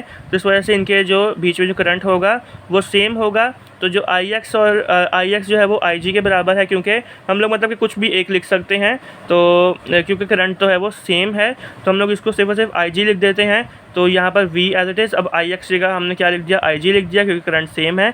बाकी Rx plus Ig Rg as it is same to same ही आ जाएगा। अब इसके अंदर हम लोग एक चीज़ कॉमन देखते हैं, ये Ig भी कॉमन है, Ig और Ig क्या है, कॉमन है। तो हमने Ig को क्या कर दिया, हमने कॉमन ले लिया और बाकी हमने Rx plus Rg as it is लिख दिया। अब ये जो Ig है हमने क्या करना है, इसको ये हमने यहाँ से उठाकर V पे ले जाना है। अब यहाँ पर क्या हो रहा है, इक्वल के इस पार मल्टीप्लाई हो रहा है और दूसरी पार जाकर क्या हो जाएगा, डिवाइड हो जाएगा। तो V अपॉन Ig, फिर जो Rg है ना इसको भी हमने उधर लेके जाना है। अब ये प्लस का Rg है तो इक्वल के उस पार जाकर क्या हो जाएगा, माइनस का Rg हो जाएगा।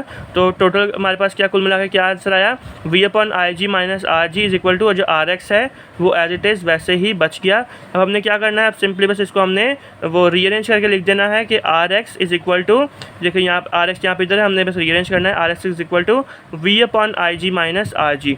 With the help of this formula we can calculate the value of multiplier और सीरीज रेजिस्टेंस। और इस फार्मूले की मदद से हम लोग जो है सीरीज रेजिस्टेंस को हम लोग ईजिली कैलकुलेट कर सकते हैं। तो यहाँ पर जाकर आपका जब वोल्ट मीटर का आंसर वो ख़त्म होता है। हम लोग देखते हैं कि जो आपके पास है एम मीटर कैसे होता है। एम मीटर जो है ये भी बहुत ज़्यादा मिलता जुलता ही सवाल है। तो एम मीटर क्या होता है, an electrical device which can measure electrical current passes through the circuit is known as ammeter. उसके अंदर क्या था, हम लोग वोल्टेज को मेजर करते थे। इसके अंदर क्या है, ऐसी इलेक्ट्रिकल डिवाइस जो कि करंट जो सर्किट से पास कर रहा है उसको जो है वो मेजर करे, तो वो क्या कहलाती है, एम मीटर कहलाती है। फिर सिंबल है हमारे पास, सिंबल ए का है इसके पास। कनेक्शन क्या है, ammeter is always connected in series with the circuit. अब जो वोल्ट मीटर था उसके अंदर हमने पढ़ा कि वोल्ट मीटर जो है वो पैरेलल कनेक्ट होता है, लेकिन एम मीटर जो है बिल्कुल उल्टा है उससे। एम मीटर जो है वो सीरीज़ में कनेक्ट होता है सर्किट के साथ। तो conversion of galvanometer into ammeter, जो गैल्वेनोमीटर है वो एम मीटर के अंदर कैसे कन्वर्ट होता है ये पढ़ लेते हैं। Galvanometer can be converted into ammeter by connecting low resistance या shunt resistance in parallel with it. तो गैल्वेनोमीटर जो है वो एम मीटर से इस तरह से जो है वो एम मीटर में कन्वर्ट हो सकता है जब हम लोग लो रेजिस्टेंस या जिसको शंट रेजिस्टेंस भी कहा जाता है, शंट रेजिस्टेंस हम लोग उसके साथ गैल्वेनोमीटर के साथ लगाएं, लेकिन शर्त ये है कि वो पैरेलल में लगानी होगी। तो ये आप पूरी डायग्राम देख सकते हैं, मैं डायग्राम आपको एक्सप्लेन करता हूँ इसके साथ साथ, पैराग्राफ के साथ साथ। तो consider a galvanometer of resistance Rg is connected to the low resistance या शंट रेजिस्टेंस Rs। तो हमने जो गैल्वेनोमीटर की रेजिस्टेंस है उसको हमने क्या नाम दिया, Rg का नाम दिया, और जो लो रेजिस्टेंस है उसको हमने Rs का नाम दिया। और ये जो दोनों हैं ये क्या है, आपस में ये पैरेलल जुड़ी हुई है। जैसे कि आप देख सकते हैं ये आपकी स्क्रीन के सामने है, ये आपके पास है गैल्वेनोमीटर, उसकी रेजिस्टेंस क्या है Rg, और जो रेजिस्टेंस है Rs शंट रेजिस्टेंस वो आपके सामने, और आप देख सकते हैं कि ये दोनों रेजिस्टेंस जो हैं ये आपस में पैरेलल कनेक्टेड हैं। When current I passes through the circuit at node A, it is divided into two directions। अब जो करंट है ना, जो आपके पास करंट है जब वो यहाँ से तो भाई बिल्कुल सही जा रहा है। अब ये जब ए पॉइंट आता है ना, ये ए पॉइंट पे जो करंट है वो दो हिस्सों में डिवाइड हो जाता है, जैसे कि आप देख सकते हैं। ये अब ये करंट है, ये कुछ करंट इधर को चला जाएगा और कुछ करंट जो है वो नीचे को चला जाएगा। इसलिए जो करंट है वो दो हिस्सों में डिवाइड हो जाता है, IG पर और IS की तरफ चला जाता है respectively as shown in the diagram. Galvanometer and shunt resistance are in parallel. अब आपको पता है कि जो गैल्वेनोमीटर एंड शंट रेजिस्टेंस है, मैंने आपको अभी बताया कि वो दोनों क्या है, पैरेलल जुड़े हुए हैं। तो इस वजह से हमने क्या लिख दिया, VS is equal to VG। तो ये क्योंकि पैरेलल जुड़े हैं इसलिए VS इक्वल टू VG लिख दिया। और इसका क्या है, इसको हमने नाम दे दिया इक्वेशन नंबर 1 का। अब ओहम लॉ के अकॉर्डिंग, मैंने आपको पहले भी लिखवाया, ओहम्स लॉ होता क्या है, अगेन लिखवा देता हूँ। ओहम्स लॉ होता है V is equal to IR। अब जो V है हमारे पास दो किस्म की है, एक VS है शंट रेजिस्टेंस का वोल्टेज, और दूसरा है गैल्वेनोमीटर का वोल्टेज या पोटेंशियल डिफरेंस। तो VS की जगह हमारे पास क्या आ गया, ISRS, और VG is equal to IGRG। Same काम करना है, हमने VS और VG की जो वैल्यू है आपने इक्वेशन नंबर 1 में पुट करनी है। तो वी एस की जगह हमने क्या लिख दिया, आई एस आर एस, और वी जी की जगह क्या लिख दिया, आई जी आर जी लिख दिया। अभी जो सिंपली क्या करना है, ये आई एस जो है यहाँ पर मल्टीप्लाई हो रहा है, यहाँ पर जाकर क्या हो जाएगा, डिवाइड हो जाएगा। तो R S is equal to I G R G upon I S. तो इसको हमने क्या दे दिया, इक्वेशन नंबर 2 का नाम दे दिया। अब एट नोड ए की बात की जाए तो I is equal to I G plus I S. Node A पर क्या है, नोड ए पर तो भाई जो करंट है वो सेम ही है ना। अब देखेंगे जो नोड ए है आपके पास, यहाँ तक तो करंट सेम है, बाद में जाकर जो करंट है वो कुछ आई जी की तरफ जाता है, कुछ आई एस की तरफ जाता है। तो नोड ए पर जो करंट है वो सेम है, तो इसमें क्या है, I is equal to I G plus I S हम लिख सकते हैं।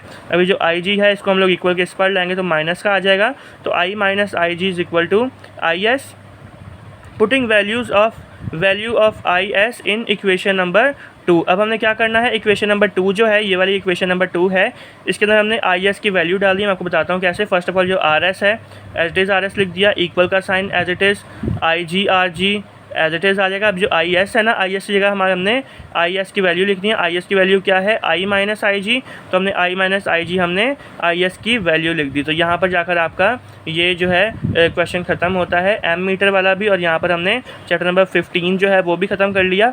हम लोग बढ़ते हैं अपने चैप्टर नंबर 16 की जानेब और देखते हैं इसके अंदर जो मोस्ट इंपॉर्टेंट सवाल हैं वो कौन कौन से हैं, और उसके हम लोग सोल्यूशन की जानेब बढ़ते हैं। तो ये आप देख सकते हैं, आपके पास ये चैप्टर नंबर 16 आ गया, इलेक्ट्रोमैग्नेटिक वेव्स।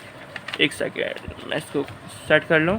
हाँ, ये चैप्टर नंबर 16 है हमारे पास, इलेक्ट्रोमैग्नेटिक वेव्स एंड इलेक्ट्रॉनिक्स। और इसके पास पहला यहाँ पर जो क्वेश्चन है वो है, what is meant by conduction band and forbidden gap, why does the resistance of a semiconductor decrease with temperature. तो ये एक बड़ा अहम सवाल है, इसकी जानिब हम लोग बढ़ते हैं। फर्स्ट ऑफ ऑल हम लोग कंडक्शन बैंड की डेफिनेशन देख लेते हैं। तो कंडक्शन बैंड की डेफिनेशन है, the energy band having next higher permitted energy band, example next to the valence band is called conduction band. अच्छा, ये जो है ये जो बैंड्स होते हैं, ये 3 किस्म के बैंड्स होते हैं। एक वैलेंस बैंड होता है, कंडक्शन बैंड होता है, और फॉरबिडन गैप होता है। तो कंडक्शन बैंड क्या है, energy band having next higher permitted energy band. First of all तो भाई कंडक्शन बैंड जो होता है ये एक हायर एनर्जी बैंड होता है, और ये वैलेंस बैंड के बिल्कुल नेक्स्ट होता है, तो उसको कंडक्शन बैंड कहा जाता है। This band is occupied by conduction electron और फ्री इलेक्ट्रॉन। और ये जो कंडक्शन बैंड होता है इसके अंदर कंडक्शन इलेक्ट्रॉन्स होते हैं या फ्री इलेक्ट्रॉन्स आप लोग कह सकते हैं। तो फ्री इलेक्ट्रॉन्स होते हैं। It is upper most band of the atoms, और एटम्स का ये जो होता है कंडक्शन बैंड, ये अपर मोस्ट ये जो होता है बैंड होता है।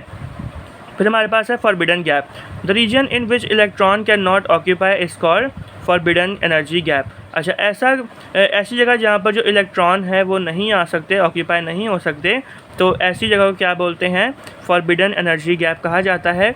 This band lies in between valence band and conduction band. तो मैं आपको बनाकर दिखा देता हूँ, जैसे कि आप देख सकते हैं ये आपके पास क्या आ गया, वैलेंस बैंड आ गया, ठीक है, और ये आपके पास क्या है, कंडक्शन बैंड। यहाँ पर क्या लिखता हूँ, वी वैलेंस बैंड, और ये क्या है, कंडक्शन बैंड। ये दोनों हाई एनर्जी बैंड है। यहाँ पर जो है वो फ्री इलेक्ट्रॉन्स होते हैं और करंट कैरी होता है, लेकिन ये जो है ये जो बीच वाला एरिया है यहाँ पर जो है वो करंट कैरी नहीं हो सकता, इस वजह से इसको क्या है, फॉरबिडन गैप कहा जाता है। और ये बैंड जो है ये वैलेंस बैंड और कंडक्शन बैंड के दरमियान में पाया जाता है। And contain no available energy level, और इसकी जाहिर सी बात है कि यहाँ पर कोई इलेक्ट्रॉन नहीं पाया जाएगा, तो यहाँ पर कोई भी एनर्जी भी नहीं होगी। तो यहाँ पर ये 2 डेफिनेशन हमने की। अब नेक्स्ट जो आपके पास रीज़न है, रीज़न ये है कि why does the resistance of a semiconductor decreases with temperature. जो रेजिस्टेंस है टेम्परेचर के साथ, जो रेजिस्टेंस है वो सेमीकंडक्टर की क्यों कम होती है, तो ये आपके पास आंसर है इसका, मैं आपको समझाता हूँ। फर्स्ट ऑफ ऑल आपने हेडिंग देनी है, resistance of a semiconductor with the rise in temperature the electrons in valence band gain energy and jump to conduction band. अच्छा, जब टेम्परेचर में इजाफा होता है तो क्या होता है, जो इलेक्ट्रॉन्स जो होते हैं वैलेंस बैंड के अंदर वो एनर्जी गेन करते हैं, एनर्जी पकड़ते हैं, और वो कंडक्शन बैंड के अंदर जंप कर देते हैं। Because forbidden energy gap is very narrow, क्योंकि जो फॉरबिडन एनर्जी गैप है जहाँ पर इलेक्ट्रॉन कैरी नहीं होते, अभी मैंने आपको बताया, वो बहुत ज़्यादा नैरो होता है, बहुत ज़्यादा जो है वो स्लिम होता है। This means that such materials due to small change in potential difference और temperature are change from insulators to conductors. अब क्या होता है कि जो यहाँ से होता हुआ जाता है जो करंट है वो यहाँ से, जाहिर सी बात है कि जब जो बैलेंस बैंड है और कंडक्शन बैंड के बीच में क्या आता है फॉरबिडन गैप आता है ना। तो फॉरबिडन गैप आता है, तो जब जो इलेक्ट्रॉन्स है फॉरबिडन गैप से जब वो ट्रैवल करके जाएंगे तो जाहिर सी बात है कि वो जो इंसुलेटर से कंडक्टर्स बन जाएंगे। Because of this fact the resistance of semiconductor decreases with increase in temperature. इसी वजह से जो सेमीकंडक्टर की जो रेजिस्टेंस है वो डिक्रीज़ कर जाती है जब भी जो टेम्परेचर है उसको बढ़ाया जाए। तो यहाँ पर जाकर आपका ये वाला क्वेश्चन ख़त्म होता है। हम लोग बढ़ते हैं अपने नेक्स्ट क्वेश्चन की जानिब। अच्छा, अभी नेक्स्ट क्वेश्चन जो आपके पास वो है define transistor, describe working of PNP and NPN transistor. तो फर्स्ट ऑफ ऑल आपने ये वाला सवाल आपने करना है, हम लोग इसके आंसर की जाने बढ़ते हैं। तो आपने फर्स्ट ऑफ ऑल क्या करना है, आपने ट्रांजिस्टर की डेफिनेशन लिखनी है। अ semiconductor device which is found by sandwiching a thin P और N type material between two opposite materials is called a transistor. ऐसी सेमीकंडक्टर डिवाइस जो कि तब फॉर्म हो जब हम किसी भी P या N टाइप मटेरियल को हम लोग आपस में सैंडविच कर दें, मिला दें, तो फिर क्या होता है, दो opposite between two opposite materials, किसी भी दो ऑपोजिट मटेरियल्स हैं उसके दरमियान में हम लोग किसी भी P टाइप या फिर N टाइप सेमीकंडक्टर को हम लोग उसके अंदर सैंडविच, एक तरह का सैंडविच बना दें। सैंडविच होता है ना कि दो साइडों में, जैसे हम लोग बर्गर की बात कर लें, दो साइडों पर बंद होते हैं और बीच में सारा मटेरियल होता है। तो इसी तरह जब हम लोग किसी भी दो ऑपोजिट मटेरियल्स के दरमियान में हम लोग P या N टाइप मटेरियल हम लोग सैंडविच कर दें, तो वो क्या है, एक तरह का यह ट्रांजिस्टर कहलाता है। भाई कंस्ट्रक्शन आपने नहीं लिखनी, सिर्फ और सिर्फ डेफिनेशन मांगते हैं। बाकी यह है टाइप्स ऑफ ट्रांजिस्टर, ये आता है working of an NPN and PNP transistor. तो there are two types of transistors, first है NPN ट्रांजिस्टर एंड सेकंड है PNP ट्रांजिस्टर। तो डेफिनेशन देखते हैं NPN ट्रांजिस्टर की। In this type of transistor a P type semiconductor is sandwich between two N type layers. ये जो NPN transistor होता है, इसके अंदर क्या होता है कि इसमें P टाइप सेमीकंडक्टर जो बीच में होता है between two N type layers. जैसे कि आप इस पर देख सकते हैं, डायग्राम में देख सकते हैं कि जो दो साइड्स हैं उसके ऊपर N टाइप ट्रांजिस्टर है या N टाइप सेमीकंडक्टर है, और उस दरमियान में कौन सा है, P टाइप सेमीकंडक्टर है, और इसको जो है हम लोग NPN ट्रांजिस्टर कहते हैं। तो वर्किंग हम देख लेते हैं NPN ट्रांजिस्टर की क्या है। तो इन NPN transistor the emitter base junction is made forward biased and base collector is made reverse biased. तो जैसा कि आप देख सकते हैं अपनी डायग्राम के अंदर कि जो इसके अंदर क्या है, जो एमिटर बेस जंक्शन है वो फॉरवर्ड बायस्ड है और जो बेस कलेक्टर है वो रिवर्स बायस्ड है। Due to forward bias emitter current IE starts flowing. तो जो एमिटर करंट है उसको IE से रिप्रेजेंट किया गया है। तो क्योंकि जो एमिटर करंट जंक्शन है ये फॉरवर्ड बायस बनाया गया है, तो इस वजह से क्या होगा, जो एमिटर करंट है वो फ्लो करना स्टार्ट कर जाएगा। While crossing the base region some electrons are combined with its holes and produce base current IB। तो जब ये फ़्लो कर रहे होते हैं, जब करंट फ़्लो कर रहा होता है, जब ये बेस रीजन तक पहुंचता है तो कुछ इलेक्ट्रॉन्स जो होते हैं वो इसके जो बेस रीजन है उसके होल्स के अंदर चले जाते हैं और ये जो हैं ये करंट प्रोड्यूस करते हैं जिसको बेस करंट कहा जाता है और उसको IB से रिप्रेजेंट किया गया है। And the majority of electrons cross into the collector region. और फिर देखिए माइनॉरिटी में कुछ जो इलेक्ट्रॉन्स है वो होल्स में जाके बेस करंट प्रोड्यूस करते हैं, लेकिन जो मेजॉरिटी ऑफ इलेक्ट्रॉन्स जो होते हैं वो क्या करते हैं, वो कलेक्टर रीजन में चले जाते हैं एंड गिव्स कलेक्टर करंट। और जब कलेक्टर रीजन में चले जाते हैं तो वो क्या देते हैं, कलेक्टर करंट प्रोवाइड करते हैं जिसको IC से रिप्रेजेंट किया जाता है। Therefore, according to given diagram, the total current through the transistor can be expressed as। और जब हम डायग्राम को देखें तो टोटल करंट जो है वो ऐसे एक्सप्रेस किया जा सकता है कि IE is equal to IB plus IC। तो ये हमने वर्किंग पढ़ी किसकी, NPN ट्रांजिस्टर की। हम लोग देखते हैं कि भाई PNP ट्रांजिस्टर जो है वो क्या होता है। तो डेफिनेशन पढ़ते हैं first of all. In this type of transistor an N type semiconductor is sandwich between two P type layers. तो इसके अंदर भी बिल्कुल उल्टा हो गया। इसके जो पीएनपी ट्रांजिस्टर है इसके अंदर जो एन टाइप सेमीकंडक्टर है वो जो दो पी टाइप सेमीकंडक्टर्स है उसके दरमियान में सैंडविच किया गया है। जैसे कि आप डायग्राम में देख सकते हैं कि जो एन टाइप सेमीकंडक्टर है वो दो पी टाइप सेमीकंडक्टर्स के दरमियान में मौजूद है या सैंडविच किया गया है। फिर वर्किंग देख लेते हैं कि in PNP transistor the emitter base junction is made forward biased. तो पीएनपी ट्रांजिस्टर में क्या है कि जो एमिटर बेस जंक्शन है वो फॉरवर्ड बायस्ड है और जो बेस कलेक्टर है वो रिवर्स बायस्ड है।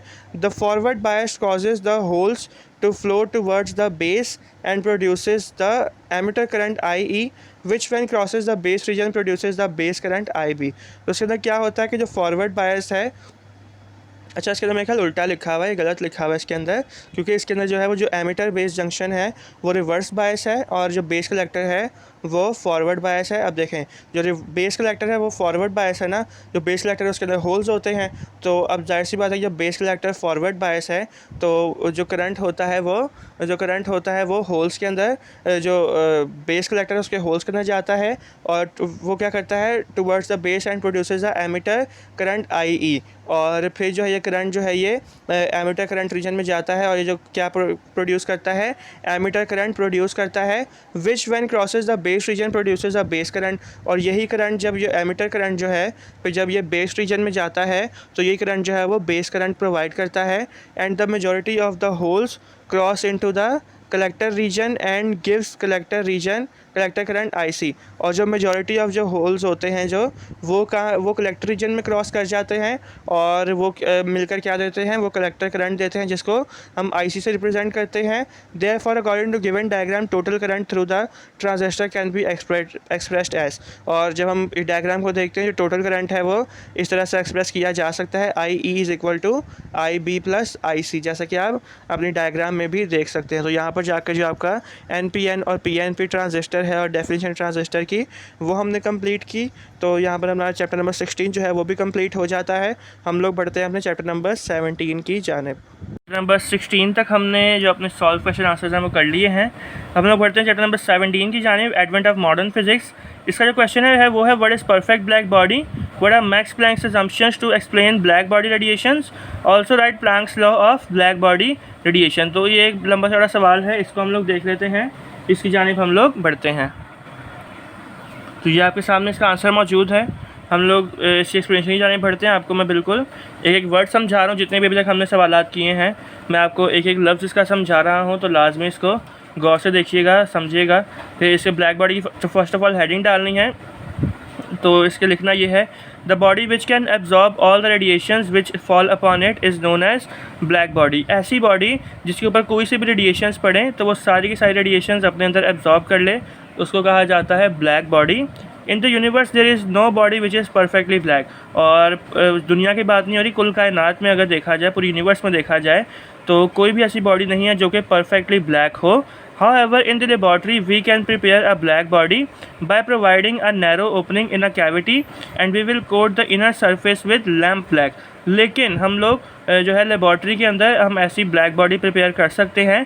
और ब्लैक बॉडी प्रिपेयर करने का एक मेन तरीका ये होता है कि उसके अंदर एक नैरो सी ओपनिंग आप रख दें। जैसे कि फॉर एग्जांपल ये इसके अंदर हमने डायग्राम में हम लोग देखते हैं कि हमने इसके पूरा एक ओवल टाइप सर्कल बनाया हुआ है और इसके अंदर हमने एक नैरो सी ओपनिंग रखी है और जो इसके अंदर का पूरा पार्ट है वो बिल्कुल लैम्प ब्लैक से कोट कर दिया जाए तो वो एक ब्लैक बॉडी कहलाई जाती है। फिर आता है black body radiation. When we heat the black body, then it will emit radiations। जब हम लोग ब्लैक बॉडी को हीट करते हैं तो ये जो ब्लैक बॉडी है ये रेडिएशंस एमिट करती है। The radiations given out by black body is known as black body radiations. और ऐसी रेडिएशंस जो कि ब्लैक बॉडी देती है तो उसको क्या कहते हैं, उसको ब्लैक बॉडी रेडिएशन कहा जाता है। सिंपल बात। तो फिर हमारे पास आते हैं black body radiation laws. The following laws explain the radiations obtained from a black body. ये फॉलोइंग लॉज हैं, कुछ हमने 3-4 लॉज पढ़ेंगे जिसके अंदर जो ब्लैक बॉडी रेडिएशन होती हैं उसको पूरा एक्सप्लेन किया गया है। तो फर्स्ट हमारे पास लॉ है वो है वीन्स डिस्प्लेसमेंट लॉ। फर्स्ट है हमारे पास वीन्स डिस्प्लेसमेंट लॉ। तो स्टेटमेंट इसकी पढ़ते हैं, Peak intensity of the emitted radiation increases with the decrease of wavelength up to a certain limit of wavelength called lambda max.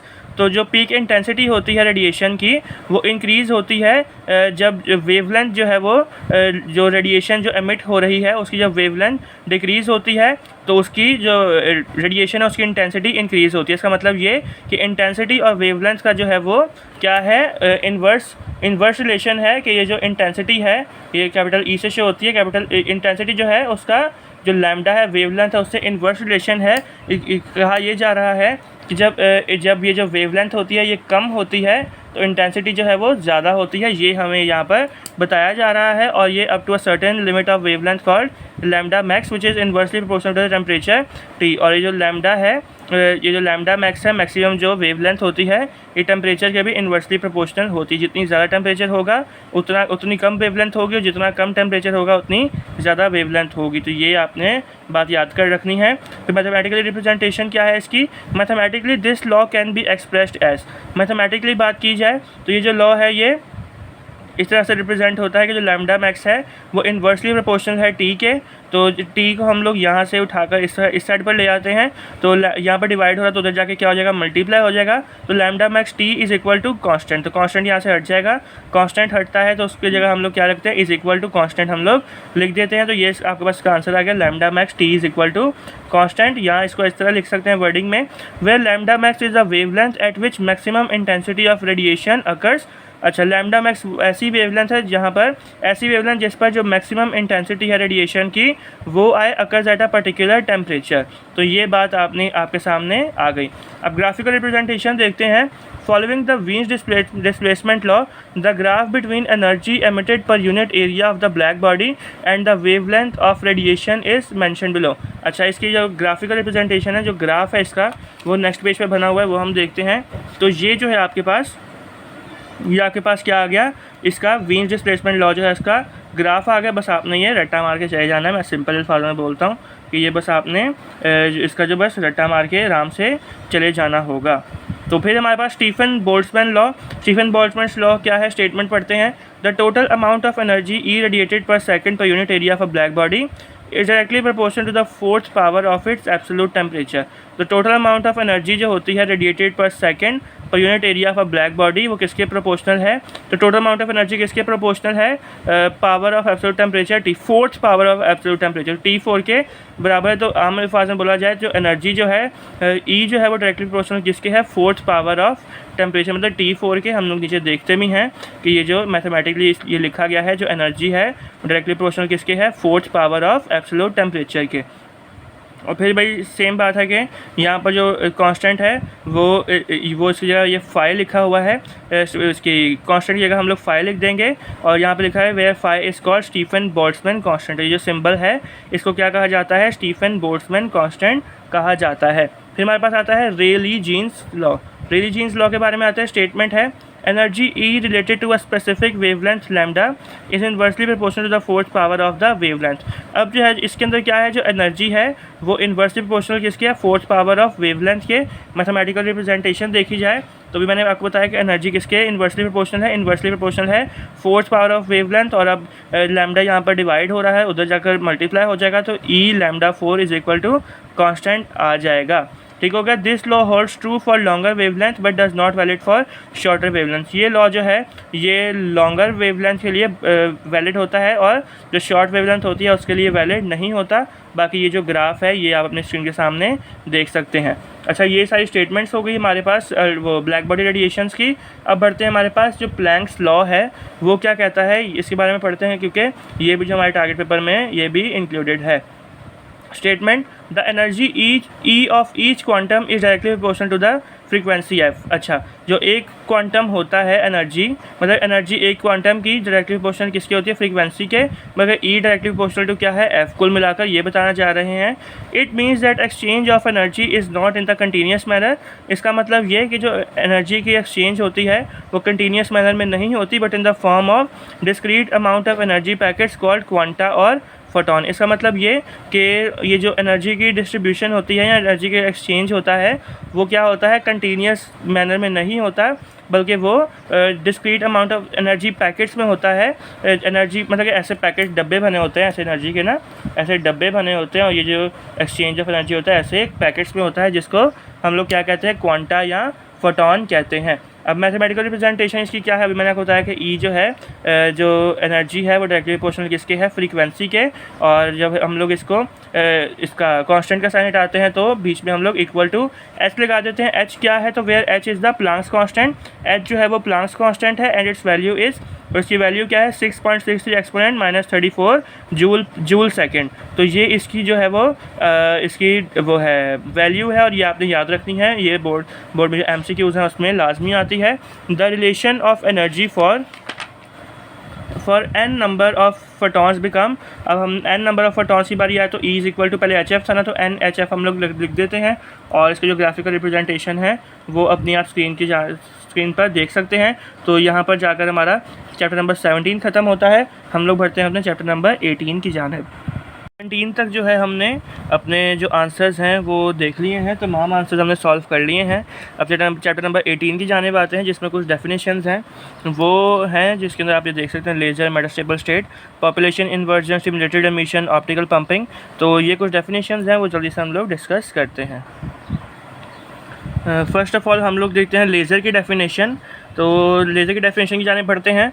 The laser is a light source that produces a beam of highly coherent and very nearly monochromatic light as a result of cooperative emission from many atoms. अच्छा भाई, laser ऐसी होती है एक बहुत ज़्यादा एक समझ लें कि नैरो सोर्स ऑफ लाइट होती है। हम देखा लेज़र लाइट्स देखी होंगी, बिल्कुल नैरो होती हैं, एकदम बिल्कुल स्ट्रेट पाथ में ये लेज़र लाइट जो है वो ट्रैवल कर रही होती है। मोनोक्रोमेटिक लाइट होती है। मोनोक्रोमेटिक मतलब सिर्फ और सिर्फ एक कलर होता है इसके पास, मोनो लिखा हुआ है ना, तो मोनोक्रोमेटिक का मतलब सिर्फ और सिर्फ इनके पास एक कलर होता है इस लाइट का, as a result of cooperative emission from many atoms. और ये जो है ये जो लाइट है वो काफ़ी सारे एटम्स के कॉपरेशन से या कॉपरेट होकर बहुत सारे एटम्स के ज़रिए से निकलती है। और the name laser is acromion of, और जो नेम लेज़र है ये किससे मिलकर बना है, light amplification by stimulated emission of radiation. तो ये इसका जो फुल फॉर्म है लेज़र का वो ये है, ठीक है। ये अगर बात डेफिनेशन लेज़र की हो गई। फिर आता है metastable state. In certain atoms certain excited state persist for a longer period of time up to 10 second. अच्छा, कुछ एटम्स के अंदर ना एक्साइटेड स्टेट पर कुछ एटम्स रहते हैं लॉन्गर पीरियड ऑफ टाइम, और यहाँ तक कि 10 सेकेंड तक भी, और इवन मोर। अच्छा, 10 सेकेंड से ज़्यादा भी वो जो एटम्स होते हैं वो एक्साइटेड स्टेट में रहते हैं, और इसी स्टेट को है वो मेटास्टेबल कहा जाता है। जैसे यहाँ पर लिखा है such states are known as metastable state. मैं एक बार फिर रिपीट कर दूँ, ऐसे एटम्स जो कि 10 सेकेंड या उससे भी ज़्यादा देर तक, मतलब कि लॉन्गर पीरियड ऑफ टाइम तक अपने एक्साइटेड स्टेट में रहें, तो ऐसी स्टेट को क्या कहा जाता है, मेटास्टेबल स्टेट कहा जाता है। नेक्स्ट है हमारे पास population inversion. The non equilibrium condition in which the number of atoms is higher. अच्छा, ऐसी नॉन इक्विलिब्रियम कंडीशन नहीं होती, और नॉन इक्विलिब्रियम कंडीशन है जिसके अंदर जो नंबर ऑफ एटम होते हैं वो हायर होते हैं। जाहिर सी बात है, अगर मॉडरेट होते हैं ना नंबर ऑफ एटम्स, तो वो क्या होती है, इक्विलिब्रियम स्टेट होती। अब जो नंबर ऑफ एटम्स है हायर हैं, तो ये स्टेट कौन सी हो गई, नॉन इक्विलिब्रियम हो गई। Energy state is greater than the number in a lower energy state. अच्छा, जो एनर्जी स्टेट जो है ना ग्रेटर है नंबर में in a lower energy state as compare to, देखा जाए जो लोअर एनर्जी स्टेट है उसके कंपैरिजन में देखा जाए तो जो एनर्जी स्टेट है वो ज़्यादा होती है। Such a situation is called population inversion. तो इसी को बोलते हैं पॉपुलेशन इन्वर्जन, इसको कहते हैं। Stimulated emission. In stimulated emission, each incident photon of energy h mu encounters a previously excited atom which is in metastable state। अच्छा, ये जो स्टिमुलेशन एमिशन होती है ना, इसमें क्या होता है कि जो एक भी फोटॉन होता है एनर्जी का, बताया जो पैकेट्स होते हैं, एनर्जी के पैकेट्स होते हैं, उनको फोटॉन कहा जाता है। जो मतलब कि जो एक फोटॉन होता है, ईच फोटॉन, एनर्जी का जो फोटॉन होता है वो जो प्रीवियसली एक्साइटेड एटम होता है उसके साथ इनकाउंटर करता है, मतलब उसके साथ टकराता है, जो कि मेटास्टेबल स्टेट में है। ऐसा देखिए, ऐसा जो एटम, ऐसा एक्साइटेड एटम जो कि मेटास्टेबल स्टेट में है, और वो जो फोटॉन है उस एटम के साथ टकराता है, a kind of resonant effect induces each atom to emit a second. अच्छा, फिर क्या होता है, फिर जब ये दोनों चीज़ें टकराती हैं, जब ये फोटॉन और ये जो एक्साइटेड एटम है दोनों टकराते हैं, तो एक रेजोनेंस इफेक्ट, मतलब कि एक रोशनी सा एक इफेक्ट आता है, और जो कि मतलब कि एक सेकेंड तक रहता है। Photon with same frequency direction phase and polarization as the incident photon which is not changes by the process. और मतलब कि ये जो होते हैं, ये जो फोटोन और एक्साइटेड एटम होते हैं, दोनों जो टकराते हैं उनकी फ्रीक्वेंसी सेम होती है। जब वो टकरा के हटते हैं तो उनकी फ्रीक्वेंसी सेम होती है, डायरेक्शन सेम होती है, फेज़ एंड पोलराइजेशन, ये तमाम चीज़ें सेम होती हैं। फिर आता है हमारे पास optical pumping. When we supply light energy which is equal to the energy difference of E3 and E1। अच्छा, जब हम लोग लाइट एनर्जी को सप्लाई करते हैं, जो कि वो लाइट एनर्जी किसके बराबर होती है, energy difference of E3 and E1 के, the atoms in the lower energy state E1 gains sufficient energy and jumps into higher energy state E3। अच्छा, इसमें क्या होता है, जब हम लोग लाइट एनर्जी हम लोग जब सप्लाई करते हैं या प्रोवाइड करते हैं तो क्या होता है, जो लोअर एनर्जी स्टेट है E1 वो अच्छी खासी एनर्जी पकड़ती है, और वो जो E1 है वो हाईएस्ट, वो जो होते हैं ना लाइट एनर्जी है, जो फोटॉन्स होते हैं वो जंप करके हायर एनर्जी स्टेट E3 पर चले जाते हैं। This process of supplying energy is called optical pumping. और इसी मतलब प्रोसेस को जो हम लोग एनर्जी सप्लाई करते हैं, इसको क्या कहा जाता है, ऑप्टिकल पंपिंग कहा जाता है। मैं एक बार फिर बता दूं आपको, आसान अल्फाज में बता दूं कि जब भी हम लोग किसी भी जो एनर्जी लेवल है उसको हम लोग एनर्जी देते हैं किसी भी फोटॉन को, तो जब लोअर एनर्जी E1 से वो जो फोटॉन्स होते हैं वो एनर्जी गेन करके हायर एनर्जी स्टेट पर चले जाते हैं, E3 पर चले जाते हैं, तो इस प्रोसेस को क्या कहा जाता है, ऑप्टिकल पंपिंग कहा जाता है। तो यहाँ पर जाकर जितने भी हमने जो डेफिनेशंस थी वो हमने कंप्लीट की, और इसी तरह से हमारा जो चैप्टर नंबर 8 है वो भी कंप्लीट हो, सॉरी चैप्टर नंबर 18 जो है वो भी कंप्लीट होता है। नेक्स्ट चैप्टर है हमारे पास चैप्टर नंबर 19, और इसका भी एक सवाल ही है, और इसमें यह है कि state and explain law of radio active decay. तो बगैर टाइम वेस्ट किए हम लोग ये भी देखते हैं, इसके आंसर की जाने पड़ते हैं, और मैं आपको एक एक लफ्ज़ इसका भी समझाऊंगा। तो ये आपके सामने मौजूद है, state and explain law of radio active decay. Law of radio active decay statement है, तो the law of radio active decay states that the number of nuclei undergoing decay per unit time is directly proportional to total number of nuclei in the sample. अच्छा, जो law of radio active decay है उसकी statement कुछ इस तरह है, जो number of nuclei है जो कि डिके हो रहे हैं या होने वाले हैं, डिके मतलब ख़त्म होने वाले हैं नंबर ऑफ न्यूक्लियाई पर यूनिट टाइम, और ये जो डिके होने वाले न्यूक्लियाई हैं ये डायरेक्टली प्रोपोर्शनल किसके हैं, total number of nuclei in the sample. तो ये इसकी मतलब कि एक डेफिनेशन है या स्टेटमेंट कह लें, ये आपने याद करनी है, इसकी एक्सप्लेनेशन की जाने बढ़ते हैं। तो consider a sample of radio active nuclei uranium. वो बोल रहे हैं कि आप कंसिडर करें एक सैंपल रेडियो एक्टिव न्यूक्लियाई जिसका नाम है uranium. The sample of uranium will have several uranium nuclei. अभी जो सैंपल होगा यूरेनियम का, इसके पास जाहिर सी बात है कि काफ़ी सारे जो होंगे वो यूरेनियम न्यूक्लियाई होंगे, and they will undergo radio active decay to convert into relatively stable lighter nuclei. और ये जो है, ये जो न्यूक्लियाई होंगे ये क्या होंगे, अंडरगो रेडियो एक्टिव डिके, ये इनकी क्या होगी, डिके होगी, ताकि ये जो है कन्वर्ट हो जाए एक स्टेबल या हल्का, लाइटर मतलब ये लाइट की बात नहीं हो रही, रोशनी की बात नहीं हो रही, ये लाइटर न्यूक्लियाई में तब्दील हो जाए। जाहिर सी बात है, जैसे फॉर एग्जांपल मैं आपको बात बताता हूँ, जैसे अगर बहुत सारे एक समझे एक बॉल है, उसके अंदर बहुत सारी टॉफ़ीज़ पड़ी हुई हैं, अब वो टॉफ़ीज़ हम लोग आधी निकाल दें और आधी रहने दें, तो उससे क्या होगा, इसका मतलब ये होगा कि वो जो बाउल होगा वो हल्का हो जाएगा। तो इसी वजह से ये जो यूरेनियम होता है इसके अंदर बहुत सारे न्यूक्लियाई होते हैं, तो इस वजह से जो ये प्रोसेस है रेडियो एक्टिव डिके का प्रोसेस होता है, और इसकी वजह से क्या होता है, एक स्टेबल न्यूक्लियाई बन जाता है या लाइटर या हल्का न्यूक्लियाई बन जाता है। मुझे उम्मीद है कि आपको एग्जाम्पल से अच्छी समझ आई होगी। That means the number of uranium nuclei will gradually keep on decreasing with time। इसका मतलब ये हुआ कि जो यूरेनियम के न्यूक्लियाई हैं वो टाइम के साथ साथ जो है वो ग्रेजुअली कम होते जा रहे हैं, डिक्रीज़ होते जा रहे हैं। वो इस वजह से, जैसे फॉर एग्जांपल आपके पास एक टॉफ़ी का पैकेट है, अगेन मैं वही कहता हूँ, आप तकरीबन रोज़ 10-10 टॉफ़ीज़ खा रहे हैं, एक टाइम आएगा कि वो जो है, अब जाहिर सी बात है आप 10-10 रोज़ टॉफ़ीज़ खा रहे हैं, तो पैकेट है उसके अंदर टॉफ़ी जो है वो कम से कम होती जा रही हैं। तो इसका भी सेम यही बात है कि यूरेनियम के अंदर जब यूरेनियम न्यूक्लियाई जो हैं वो डिके होते जा रहे हैं, ख़त्म होते जा रहे हैं, तो इसका मतलब क्या है कि जो यूरेनियम न्यूक्लियाई हैं वो डिक्रीज़ होते जा रहे हैं। बिल्कुल सिंपल सी बात है। फिर एग्जांपल के तौर पे, if in a sample there are 10 uranium, ये मैंने एग्जांपल जो है मैंने खुद लिखी है और आपको अच्छी समझ भी आएगी। If in a sample there are 10 uranium nuclei and in another 100 uranium nuclei. अच्छा, हम लोग दो सैंपल्स देखते हैं, ठीक है। एक सैंपल के अंदर 10 यूरेनियम न्यूक्लियाई हैं और दूसरे सैंपल के अंदर 100 यूरेनियम न्यूक्लियाई हैं। Then after some time the nuclei of each sample will decay gradually, और कुछ टाइम बाद जो यूरेनियम के न्यूक्लाई हैं वो आहिस्ता आहिस्ता दोनों सैम्पल्स में से कम होते रहेंगे according to the number of nuclei in each sample, और अकॉर्डिंग टू नंबर मतलब कि जितना उसका नंबर है उस हिसाब से जो है वो कम होते रहेंगे। जैसे फॉर एग्जांपल किसी के पास 100 न्यूक्लाई हैं तो उस यूरेनियम न्यूक्लाई में जैसे 1 घंटे बाद 10 ख़त्म हुए, इसके अंदर 10 है ना, तो इसके पास 1 घंटे के बाद 1 ख़त्म होंगे, ठीक है। तो मतलब कि ये जो है ये यूरेनियम का जो न्यूक्लाई का डिके होता है ये यूरेनियम के नंबर के एतबार से होता है।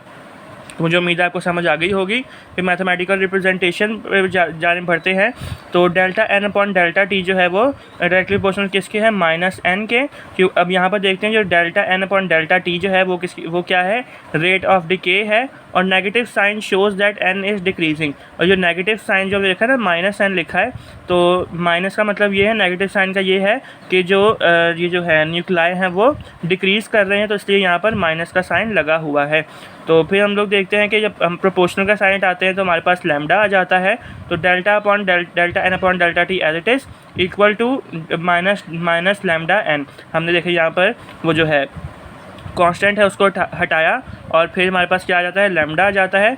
Where lambda is equal to decay constant, और लैम्डा जो है उसको क्या कहा जाता है, डिके कांस्टेंट कहा जाता है। अब हमने सिंपल ये काम करना है कि जो डेल्टा टी है उसको हमने उठाकर यहाँ पर डिवाइड हो रहा है ना यहाँ पर, तो इक्वल की दूसरी साइड पर आगे क्या हो जाएगा, मल्टीप्लाई हो जाएगा। तो यहाँ पर delta N as it is, equal का sign as it is, minus lambda as it is, N as it is. अभी ये जो डेल्टा टी है यहाँ पर आ गया, तो ये क्या होगा, डेल्टा टी हो गया। इसको हमने इक्वेशन नंबर 1 का नाम दे दिया, इसको हमने इक्वेशन नंबर 2 का नाम दे दिया। ठीक हो गया, बस यहाँ तक ही है इसका कंप्लीट आंसर है। और फिर एक्टिविटी जो इसकी सैम्पल की है वो है a is equal to lambda N. ये मतलब कि आपके न्यूमेरिकल्स के लिए इंपॉर्टेंट है, न्यूमेरिकल्स के लिए ये आता रहता है। न्यूमेरिकल्स में अगर कोई भी एक्टिविटी आए, रेडियो एक्टिविटी के की एक्टिविटी फाइंड करनी है, तो उसके ऊपर आपने ये वाला जो है वो आंसर है वो ये वाला जो फार्मूला है वो आपने लगाना होगा। तो क्या ये हमारा चैप्टर नंबर 19 भी डन हो गया।